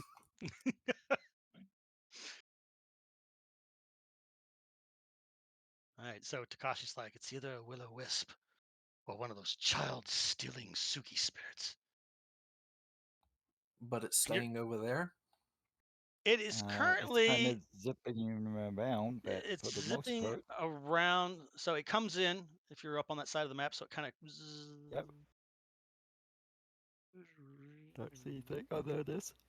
So it's kind of Okay. moving. It's kind of moving around the group. Da da da da da da. You notice nothing in the tower. You notice nothing in the tower. All right. Okay. It seems to be moving among the trees and rocks, but it's not getting Step any over closer to the here. pond. I will step over there. Okay. I will click OK as soon as I get out of drawing mode. There we go. Boop. All right. You slip over. Has everyone gotten 8 hours by any chance? No, you on hour 5. This happens 1 hour into your 4-hour shift, so it's like 1 in the morning right now. Yeah. I'll But let it's it go for beautiful here. now. It's beautiful moonlit night. I mean, what else is going wrong? You got a vibrating Gruak, a ghostly Cassie, and everybody appears to be knocked out by all this misty gas floating around up here. What could possibly go wrong at this point? You're fine. I'm going I to assume appreciate my mage armor is no longer up. Yeah, you can assume that and delete it from the combat tracker. Okay. Is anybody else running around with Bless on them? Yep, me. You can remove your own effects, by the way, by clicking on the little effects icon dude to expand your effects and then clicking the trash can button next to the effect you no longer want. Goodbye, Bless. I'm deleting your Bless for you, just for future reference. Don't worry, Yeah. Cassie. If But that thing tries to steal you, we will protect you. I didn't have a trash can on the blast. Only Uh-oh. on my plant crawl. Oh, you know why? Because you weren't the one that added it to yourself. So Yep. it was added by somebody else. That's why. Understood. But yeah, if you added your own effects, you can delete them. All right. There I we go. probably can get rid of the plant growth now too, right? Yes, I mean that's one and done. Yeah, you've already done it all. So plant growth. There you go. And you deleted your own effect. Now you know how, and knowing's half the battle. G.I. Joe. By the way, how can I change the color for the painting? For your pen, Yeah. your pen color. Okay. This goes for everybody. Options. It's in options. Yep. You go to options, and then at the very top under per user, your second line that says active character color. Just click on that little icon, the little black button, and it'll turn into a little color thing. Okay. Ta-da! And now you are green forever. It was weird. I used to have green, but it somehow went black today. Every time this updates to a new major version, it will reset everybody's color. So you have to reset it. Okay. Yep. Yeah, so. Sometimes they even reset your dice color. Yep, sometimes. Not Unless always. you Not have always. paid dice. Paid dice don't seem to revert. So. Oh, nice. My default dice are still the color I picked. Yeah, Mhm. it only happens sometimes. It just depends on if they mess Yeah. with that part of the code. Okay. So that way they reset it on purpose so that it clears any possible bugs that may transpire from the code change. Okay, so that's what it's doing over there. Reggie, you're just keeping an eyeball of it. Takashi, you step back towards where all the girls are sleeping. Are they still asleep? Oh yeah, everybody's asleep still, except for you and Reggie. I thought she was up. Okay. No, it's 1 in the I morning. don't want to wake anyone up until we have to. And you do observe that Cassie girl, the albino girl, is she looks like a ghost. You can see through her. She's translucent, and she does have kind of a glow around her. So she's glowing in the dark. Teenagers. Yep. She's basically glowing bright enough to provide the equivalent of candlelight in a 5-foot radius around her. Okay. So that's what's going on. All right. So Reggie, your mustache is twitching. With each second that ticks, your mustache twitches, twitch as you lock onto this spirit or whatever the hell it is, a will-o'-the-wisp. Tashiki, you don't have to stay up. I'll keep an eye on it. Thank you.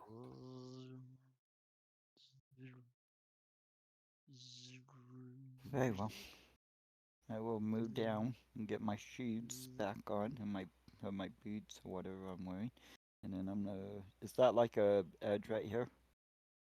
Where I'm moving to? Like, can I lean up against that to sleep? No, that is a cliff that drops steeply down to a part that you would bounce off of and then roll into the water below. Mm. Cancel. Yep. Yeah, I'm that's a not gonna cliff. sleep. Okay. Not here.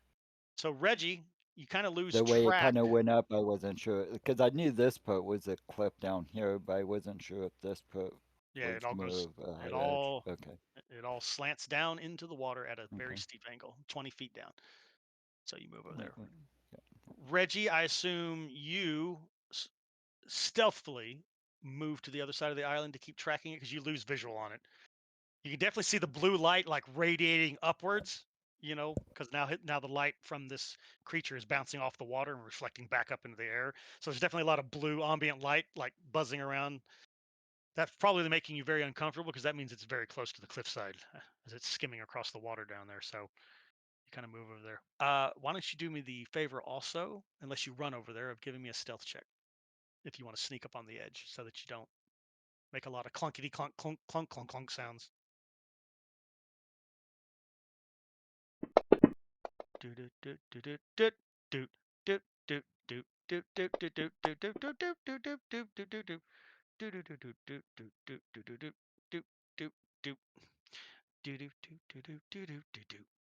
I got a soundtrack right there. Okay, Reggie. So you kind of pad over, not fast, but enough so that you can rapidly close the distance to that cliff. Then you kind of crouch down and kind of kneel down, looking over there. And as you do, your foot kind of trips on the edge of Takashi's sleeping bag, and you stumble forward a little bit, making some clangy chime sounds. Damn it, But Tashiki. you land. You don't stumble forward, but it's enough to make you, stumble just a little bit, enough to shake your equipment on you. And but you crouch down quickly. You're staring at it, and you do see it skimming right along the water, and it comes to a dead stop, and it's just hovering there. It is a perfect spherical ball of energy that has these little energy strands, like a little porcupine, right? That are like constantly growing and shrinking, right? So all these little energy strands coming out of it. And it's kind of just sitting there, and it has no eyes, but it feels like it's looking up at you, and you're looking down at it. Do you do anything? So far, it's not advancing towards you. It's not retreating. It's just kind of hovering over the water, like a foot off the water. It's making the water look absolutely gorgeous, though, like all ethereal and lit blue and shit as the light goes under and then bounces and refracts around and everything. So, So Reginald Penwood has a staring contest with a sentient ball of light.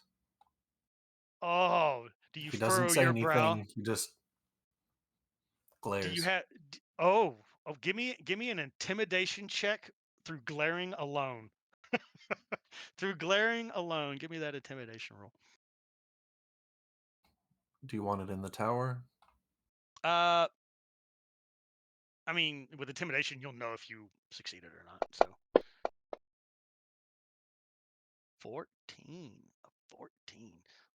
It's charisma based. Hey, Reggie has a ton of charisma, just not game mechanically. His mustache has tons of charisma. So you stare down at it. I can imagine Reggie's grip on Orland's Grace gets a little bit tighter. Just like, come on. Almost like daring it to come up here as you just stare it down. As you look upon it with your mustache twitching in the way that it usually does. The ball of light tears off across the lake and gets lost back in the forest, heading southbound until the light fades away. That's what I fucking thought. That's what I thought. Probably was a Suki spirit and it was like, ew, dude's old as fuck. I ain't taking that shit. I'm out. I'm leaving. All right. So it leaves Takashi. I assume do you stay with Reggie and kind of keep observing, or you just slide back in your sleeping bag and just go back to sleep like he said? He said to go back to sleep, so that's what I'm doing. Back in, boom. As soon as his head hits the pillow and that mist gets into his nostrils and his lungs, he just goes. All right, Reggie, you're like, oh, thank God. All right, it's gone. Da da da da da da da da da da da da. And da da da da da. All right, another 3 hours pass. It's about 5 in the morning, about 4:35ish almost. Don't know. You don't have a wristwatch on right now to tell you the exact time, but beautiful starry night still. There's like a couple clouds that have formed throughout the night, but it's still for the mostly sunny. So, but it's time for all these sleeping scumbag to get up onto their feet. I do make a fire and cook up some coffee. That's the easiest way to wake people up. Excellent. Remove your markings over my campfire, you scum. All right, campfire for the win. All right, so you're over there, boop, making a cup of the special Reggie brew. Who are you going to wake up first? Because none of them are Ayuki. stirring. You notice that they've all been asleep for 8 hours. Surely they should start waking on their own. None of them are stirring. They're just sleeping. I was kind of expecting that. I'll just go over and pick up Ayuki by her belt and carry her back over to the fire.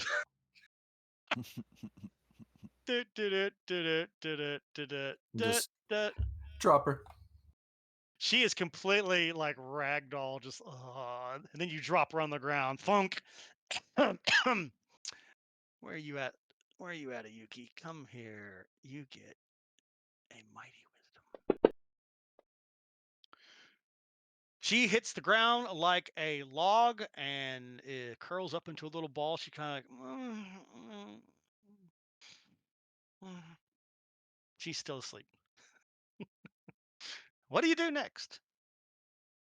I lean into her ear and I Yeah. whisper, "So, you don't want your share of the treasure?" Oh, saving throw with advantage. You know her too well. What the hell? She's like, treasure.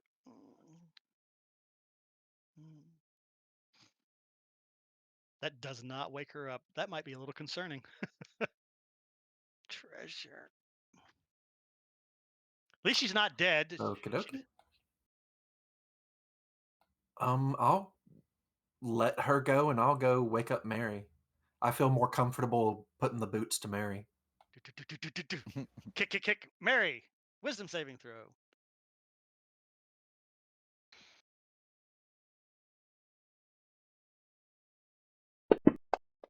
I came back just in time.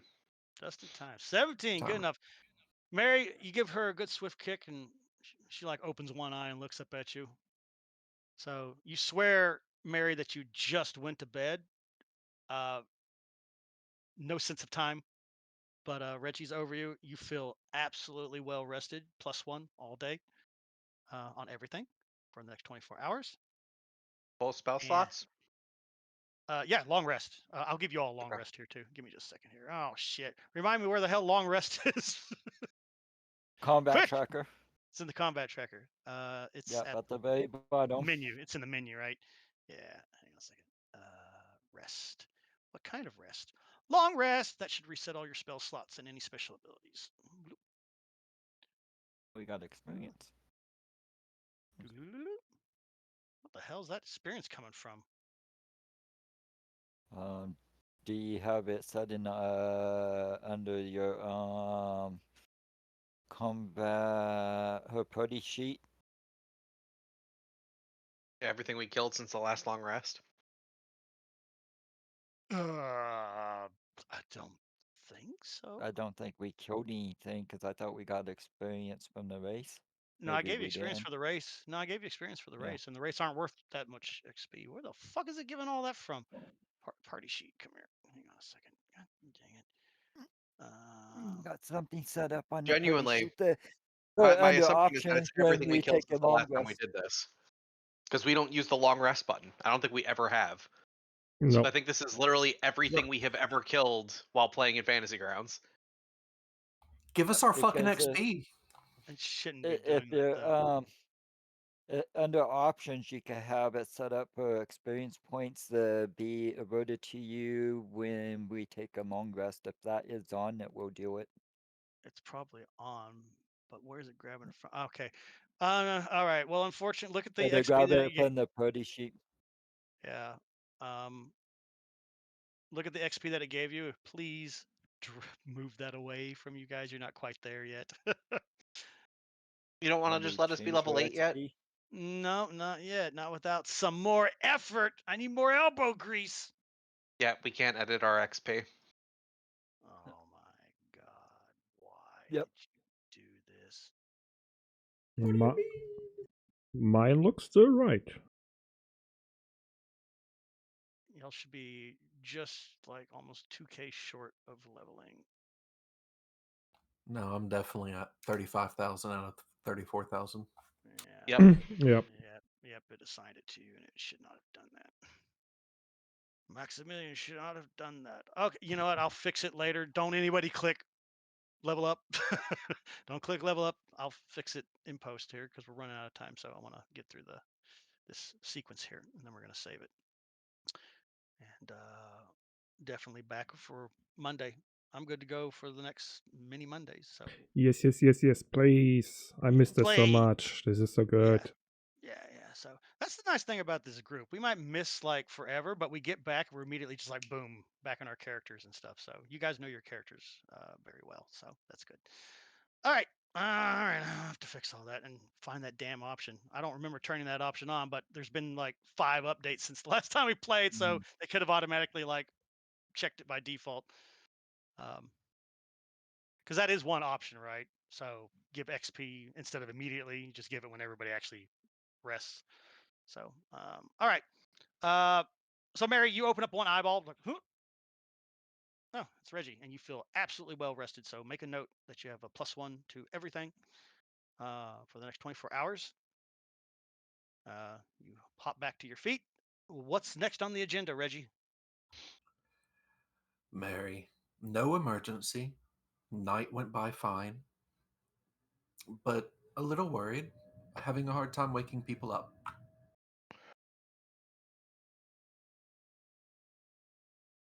Would I have the wherewithal to recognize that that's probably just the effect of the mist, I or mean, some you're other you're s- related thing? you're smart enough to put two and two together. Feeling how well you feel right now, knowing that you've been inhaling this mist all night, you're probably fairly certain, given that you have a nature background, that yeah, this mist is probably helping people deep sleep. Now, whether or not it's like ensnaring them so that they can't wake up, um, probably throw me out a nature check for that one, just to double check if there's anything in your past that you might recall that you've come across. I wouldn't worry about that yet until we try to wake people up and no one gets up. Okay, all right. So you're just like, oh, okay. If I try to kick them all awake myself, we'll be here all day. If Ayuki's any indication. Yeah, Let's Yuki's go apparently shake been some moved. babies. Yuki's apparently been moved next to the fire. Yep. On his way How's over to the others, he'll bend over and pick up Ayuki, lift her up, and drop her again, and continue on. how's Cassie look? She still Uh-huh. looks like a ghost. She still looks very see-through. That's unfortunate. All right, I guess we'll get everyone else up. All right. All right. Well, let me do a Yuki first here. Let me do a Yuki first. Be right back. You pick her up by the belt and kind of drop her a little bit more violently than before, so that she bounces in that soft grass a little bit harder. And she's immediately like, ah! She pulls out her wakizashi and she's just like, ah, ah, ah. Oh, there we go. Sorry, Ayuki, Have we've some been trying to coffee. get you up for 20 minutes.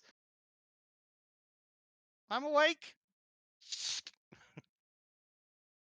I've been awake the whole time, man. I feel Uh-huh. amazing. Oh, Get your wits about you, and I'll let you wake up Lady Farland. I'll take care of the others. all right, Mary. You gonna shake anyone awake? You gonna head over to Takashi while Reggie heads over to Gruak? Yeah, I think that's probably... All right, we'll move you guys here like this. You just like, oh, I'll wake up Lady Farland. Okay. And I'll draw Orland's Grace and tap Cassie on the head with the pommel. Just Very I don't... lightly. if things are passing through her, this should be solid, right? That's Reggie's reasoning. It can hit ghosts, so it should be able to tap her on the head, right? It's magically if that's your logic. Absolutely. You walk up to her and you flip the weapon around and you Oh yeah. gently just tap her on her forehead. It certainly feels solid enough. It doesn't feel like it goes through her. It's it it does go through her, but there's resistance. So you're like, "Ugh." And let's see here if Miss Little Cassie. Oh, good God, her wisdom saving That throws. awkward moment we scare her awake and she falls into the ground. Ah, I'm falling through the game world. Ah, this game is buggy as hell. You clipping hacker. um, your attempts to wake Yon Cassie with light tapping that is more like light stirring the soup, as their weapon is literally in her head right now. Uh, she does kind of groan a little bit, but it just makes her curl up into a tighter ball on her side because she's sleeping on her side right now. So she curls up in a little bit tighter ball. Takashi, you're being tapped. As foot or bow, either way, you're being tapped again, Takashi, to wake the hell up. Okay. Give me that wisdom saving throw, sir. Yep. Wisdom saving throw. 37 I should hours not later. forget the whole. Well, we're all awake. Too bad it's like 8 o'clock at night again. Jesus Christ. All right. Yeah, He's I just ignore it. he's like Takashi's full laid out hands down pants just so he looks like he died. Mary, Takashi looks like he died. Perhaps Reggie throttled him in his sleep, choked him to death. But Does he he does not wake up. actually look dead? No, his chest is rising and falling. Okay. But there's just no movement out of him at all when you touch him. Kick, kick, kick. I'm going to draw and knock an arrow. Oh, Shoot him in the face. Shoot him in the face. Shoot him in the face. No, I'm going to continue to like kick his feet, but I'd like to aim the bow right between his legs. So as soon as he wakes up, I let the arrow loose and it lands between his feet. I just want to scare him because he's been kind of a dick. All right, am. you're gonna be mean to him. Okay, give me another saving throw, Takashi. Wisdom.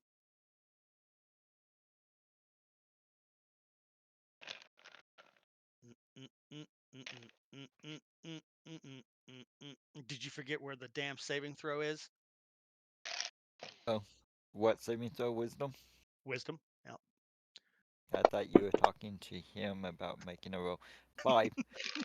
That's 2 failures. 2 failures. He does not give any fucks that you are trying to wake him up currently. At that point, I walk over to his side and kick him hard in the side. Nice, like enough to do damage. It's the Yeah. same way I'm Do it. going to wake up Gruak. Yep, hard enough to do damage. All right, well, he's basically in a helpless state, so you coup de grace him. And he dies from the kick. Yeah. All right. Whoops. Give me throw out a 1d4 for damage. We'll just do some basic 1d4 because you're not really trying to murder him. Yeah, dang, boy. Kick him in his temple there, make him brain dead. All right, you get advantage on this third, and might I point out, final saving throw. And if I roll 2 1s, I am going into a coma. I would laugh. Oh, Almost. And I'm an 8. barely, man. You needed a 12. Wow. So apparently the kick to the side of the head, he doesn't like immediately wake up even when you kick him so hard, you know, that it would hurt, right? He kick it and he's just like, oh, he grimaces a little bit and he's just like, oh. Then his And that's when eyes the open up. arrow wait, goes servant. flying right next to his face. So there's this Mary, Wait, servant. the green-haired beauty with the bow that you've only known for a day is standing over you, aiming an arrow right at your face, and she lets the arrow go loose, but it lands an inch to the side of your head, which, by the way, the side of your head hurts for some reason. So you did sustain 3 points of damage from a kick to the side I of your hate head. I hate sleeping out in nature and never feels good. That's right, nature did it. Ugh. He seems absolutely As bad as I made unfazed. them rolls, I'm assuming I was sleeping on a rock or something. He's so groggy that he doesn't really react to the arrow shot. I mean, do you react at all to this woman that's aiming a bow at your face? She lets it loose, and Look, the arrow lands an inch next to your head. I would like a perception check to see if I even really notice it. Like that. You are a little groggy, especially with the kick to the side of your head. So Yep. sure, go ahead. Go ahead. Yep. Perceiving he's going to roll a 1, everyone. I am. Here he goes. He's going to roll a 1. Probably. This is the nat 20 right here.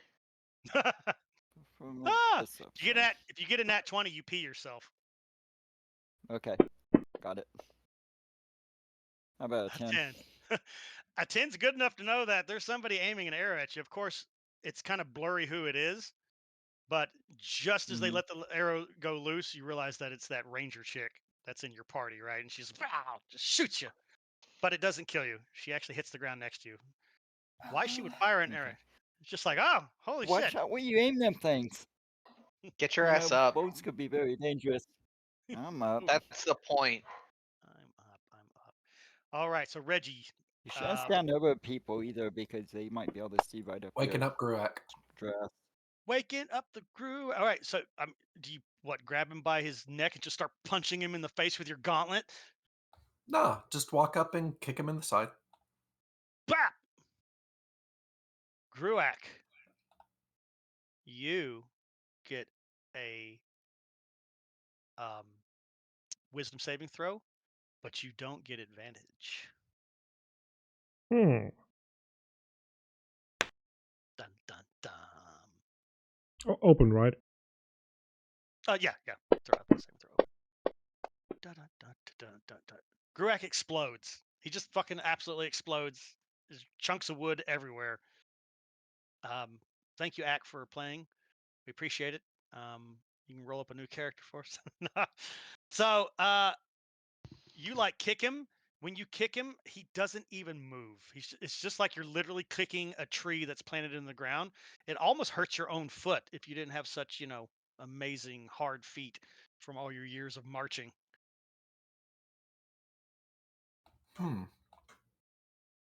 Well, if that doesn't work, he'll wind up and kick him again. Hoo-yah! Another kick to the face. To the ribs, Holy- if he had ribs. Except this time Reggie fucking means it. Ow. That hurts. All right, Grurek, you take another 6 points of damage as Reggie absolutely knocks the crap out of you. You may make another wisdom saving throw. However, you still do not have advantage. You rolled the exact same number. For the Reggie. record, this is why we leave unknown magic alone. Reggie, do you just haul off and just start pummeling the shit out of him, or do you pick him up and bench press him and throw him off the cliff into the water? What do you do? He's not waking up. He's not even budging. It's almost like it almost feels like he's literally stuck to the stone. Like him and the stone are one entity. I'm going to try to peel him off of the stone and then drag him down the whole peninsula to the mainland. All right, give me a drag strength him roll. away from the smoke. All right, or give me a strength. fog. Give me a good old athletics check, please. Good old athletics. Do you put your foot up on the stone as a brace?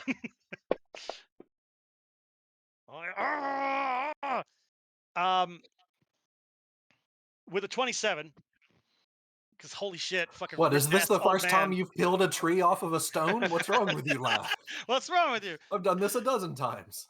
So you grab him and you're just, even though you're confident in your physique, your own strength and stuff, it feels like there's like gravity like pulling on him. But finally, with one more like solid, like you literally not only just pull with your arms, you actually lean your whole body back into it to the point that when he does finally rip free, you actually fall back onto the ground and he kind of falls on top of you. Like it's like, holy shit, that rock's got like 10 times Earth's gravity here or something. That's what it felt like. But you managed to get him free. And as he falls on top of you with a thud, Gruak, another saving throw, wisdom. I won't give you advantage, but I'll give you a +2. He's got it. He's got it.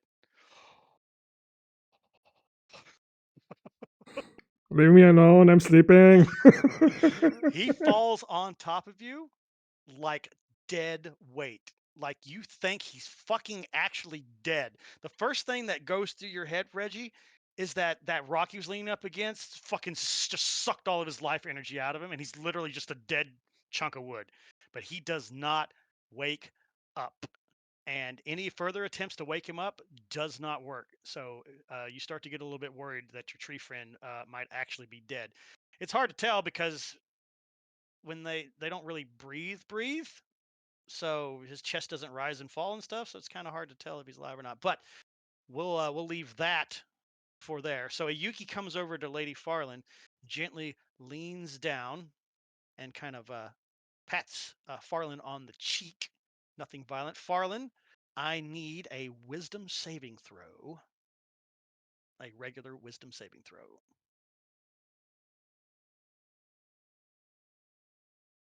Do do do do do do do do do. Unless you're not at your desk. Are you at your desk? Uh-oh. I'm there. You're talking Da-da-da! to Reggie, though, right? Oh, Or damn. Gagik? Farland's like, "Psst. Oh, good morning, Ayuki." Farland, you wake up feeling the most rested you have felt ever. Um, Ayuki looks absolutely radiant as you look at her. Like literally, for just a second, as you open your eyes, you actually see an aura around Ayuki, but it quickly fades out. You have to rub your eyes for a second to be like, "Did I just see that?" But you're wide awake. You will have +1 on everything for the next 24 hours. Okay. Any role you have to do, you feel so well rested. But you've never seen an aura around a Yuki before, so do you mention it right now, or do you just keep it to yourself? Like, did I just see that, or must be my She's probably imagination? just gonna keep it to herself. It doesn't seem like that big of a like something to like super worry about. It doesn't strike her as like, oh, it just maybe just weird because I woke up and there was magic and shit, before. Right. So you wake up pretty good, and you give a Yuki a little friendly smile, and she's good. And then Ayuki kind of looks over your shoulder as if she's just now noticing something for the first time since Reggie threw her on the ground 17 times and abused her. Uh, you know, poor, poor kid. Good morning. Absolutely did. So she's kind of staring over your shoulder, and a look of like, holy shit. It gets your attention enough that you're still sitting on the ground. You sit up and you're sitting on the ground. So you kind of turn your head and look over at Cassie, and she's a ghost. You can literally see through her. She's translucent. She's got this glow about her, like she's radiating this white light off of her and stuff. But how do you react when you see this girl you've been traveling with for months now is a ghost? For the most part, she looks exactly like a ghost. What happened? Why is Uh, Cassie? She's fine. Are Teenagers. you sure? Yep. uh, Yuki kind of turns to look at Mary. Are you an expert on weird shit or something? How is she okay? She's a ghost. Yeah, but sometimes that shit happens. What? She's No, fine. it She was doesn't. very clearly sleeping peacefully. Yes, dead people sleep peacefully too. You can see her breathing. Uh, Lady Farland, do Is this something. not associated with her color thing? Did we do wrong? I definitely thought it seems. was. She would move over to where Cassie is, and I'm guessing if she tries to touch her, she would phase through her, right? Yeah, if you reach down to try to like touch her or pat her something, your hand sinks into her body.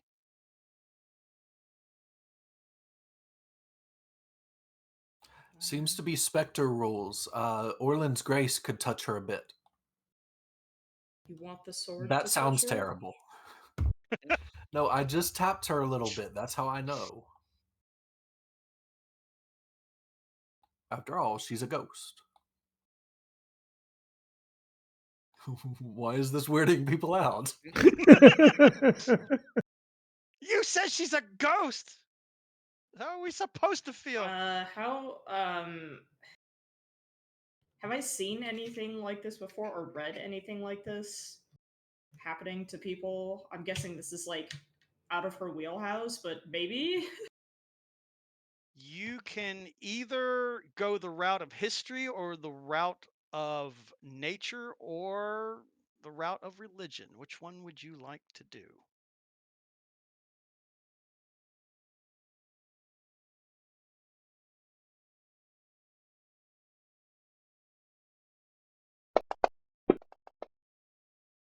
Like a balls. Wait, you're persuading her? Please, please, wake up, wake up. It says you rolled your persuasion skill. Same thing. On religion. Nice. All right, 22 religion. I mean, you've been well versed through book learning, like classes that you had to take while you were studying to become one of the chosen. Um, you've read all about undead, skeletons, zombies, whites, wraiths, ghosts, all that. She certainly looks like she fits the bill of a ghost, right? Things are passing through her. You can't touch her. Um, when your hand does pass through her, were you wearing your gloves while you were asleep? Do you still have your gloves on when you touched her? Probably. It was probably fucking cold here, so she kept them on.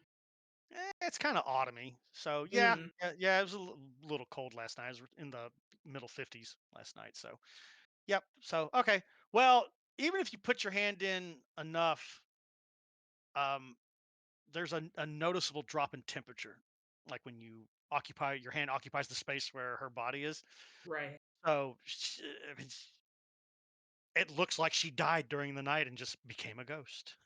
But She just then became a wouldn't her ghost. body be here? I mean, technically, it kind of is. Mm.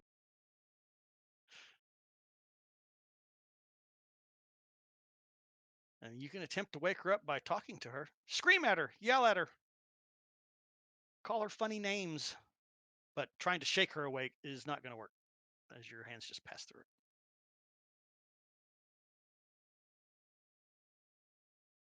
How do you wish to proceed? I'm trying to think how to do that.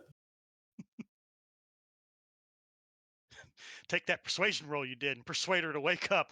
Wake up! If I take my cloak off, which is magic, and throw that on her, will it stay on her? Oh, well, Seems like it would fall through her more slowly. you have yourself a nice theory, so you do that. You want to Yes, execute that? I'm walking up to try and do that. So, all right, so you reach up, untie your cloak, pull it off. Ugh. But if that works and she wakes up and the cloak is like half sunken in here and she becomes human again, that could be, I don't know, that would turn into a I cloak don't- humanoid. Listen, I that's don't a think good it's concern. related to her sleeping. That's a good concern, Gruak. However, you're dead, so shut up. You're Okay. completely dead. No Firewood input says from what? you. Yeah, Firewood says what? What the hell? All right, so Farland's kind of sitting there scratching her head trying to figure out what to do because by all appearances it looks like somehow she died. Maybe one of the wraiths touched her and you didn't notice it during that fight when you first got here, and now she's become a wraith herself. You know, she's certainly got the cold energy flowing around her right now. She's see-through, you can't touch her. Then Mary comes stepping up next to you, pulls her cloak off, and just kind of do you frump it on her? Or do you gently lay it across her body?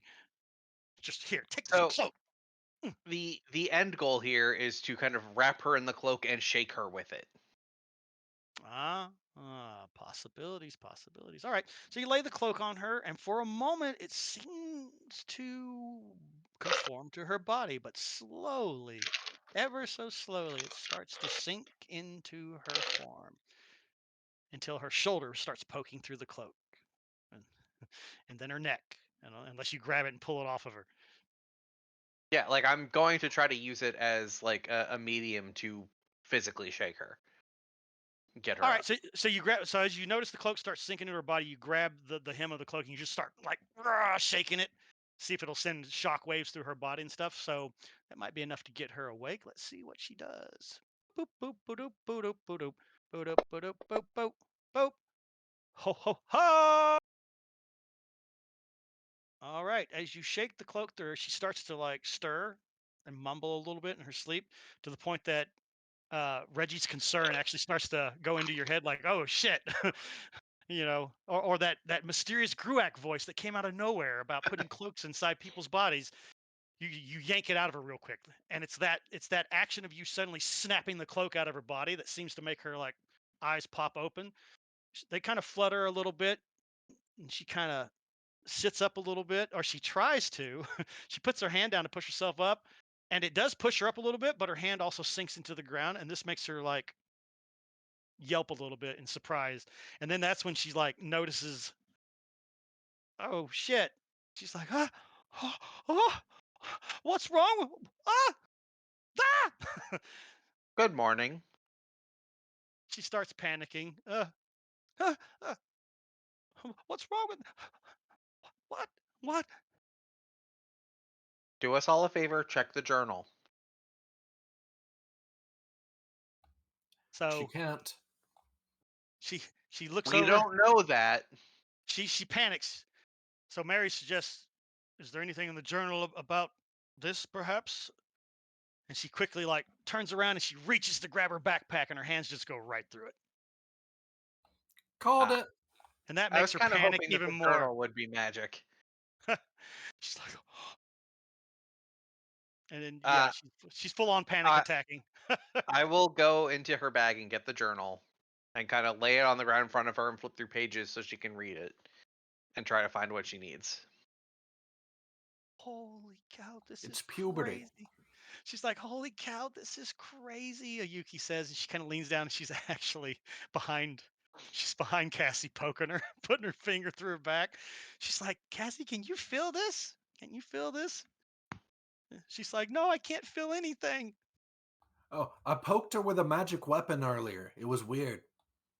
So Mary, after you throw the cloak and you're like, let me have your back. Pass, Farland, you pass the backpack over to Mary. Mary grabs it and starts rummaging through it to grab that book that Kryn gave Cassie, and you're starting to get that up. Meanwhile, you also notice, Mary, that Reggie is currently laying under a 300-pound log that has apparently crushed him. Surely I can lift it. Is he still trapped under there? I mean, we paused it to move forward with other parts of the scene, but yes, he's currently still under it. 300 pounds still hurts when it lands on your chest. So you're just like, oh, he looks heavier than he is, or he's heavier than. Oh, I'm not gonna lie, my reaction would be to shrug and move on. Reggie's fine. I've seen him in worse. Old man crushed to death. So Reggie, stop playing and get out. He ain't playing. Reggie, Fine. you take 1 point of bludgeoning damage. But then you're like, You're heartless, Mary. Mary's like, just move him. So you do. You kind of roll him because he is rounded. He's kind of rounded a little bit. So you just roll him off of you thunk, until he's on his back, just staring up at the sky. Dun dun dun. And that's a little bit of a cliffhanger right there. So I think that is a great place to go ahead and put a little pause in there, so you guys can figure out how to deal with Cassie next week and how to deal with this log. I'm not even going to call him Grek anymore. He's just a log. Log, it's big, it's heavy, it's wood. Even if I'm dead, I'm not regretting touching the stone. Oh, so don't worry, Grek. We're going to get to you next Monday. We're probably going to start with you next Monday because, well, I don't want to spoil it, but you're out to lunch right now. So you're kind of out. So just had to touch the unidentified magic thing. It feels so good. Wasn't happy with touching it. Had to sleep on it. Yeah, true. Had to make it all worse. If you only felt what he was feeling while touching it, it's literally like a massage chair. It was amazing. That would make me more suspicious. Well, Mary, you're always suspicious of everything. That's why I'm still alive. Usually at full HP. You just don't understand trees and rocks. That's just true love. True love. Trees and rocks. Ah, beautiful. Rock, paper, scissors taking on a whole new name. Well, everyone, great role-playing session. Not too much in the way of fighting, but that's good. We don't have to fight every session. So, who's talking? Someone is talking to me. Yes, God. But anyway, so next Monday. Yeah, we'll be back next Monday for sure. I'm not doing anything next Monday unless something magical comes out, like I have to go meet somebody. But right now, I'm just waiting on lawyers. Right now, that's it. I'm waiting on the lawyer to say you're the heir of your mother's property, and now you can sell it and do whatever the hell you want with it. That's what I'm waiting for. So as soon as I do that, I can start doing the estate sale and then selling the house, and then split that money 50-50 with my brother, and then I'm going to move into my own place, I think. Nice. So, because we're going full time, 5 days a week, back in the office, mandatory, and I'm just not driving 2 hours a day every day for the rest of my life. Until I retire. I'm just not doing it. So I have to move close to work. I hate it because I've been roommates with my best friend Mike for 20 years, but he doesn't want to sell this place because it's paid for. I don't blame him. He's probably going to quit because he works with me. He's probably going to quit the job and get a new job somewhere in this area. And more power to him. But I need to go where there's more people that are into role playing games, because Mike's not really he role plays with us every other Saturday, but he's not a role player type guy.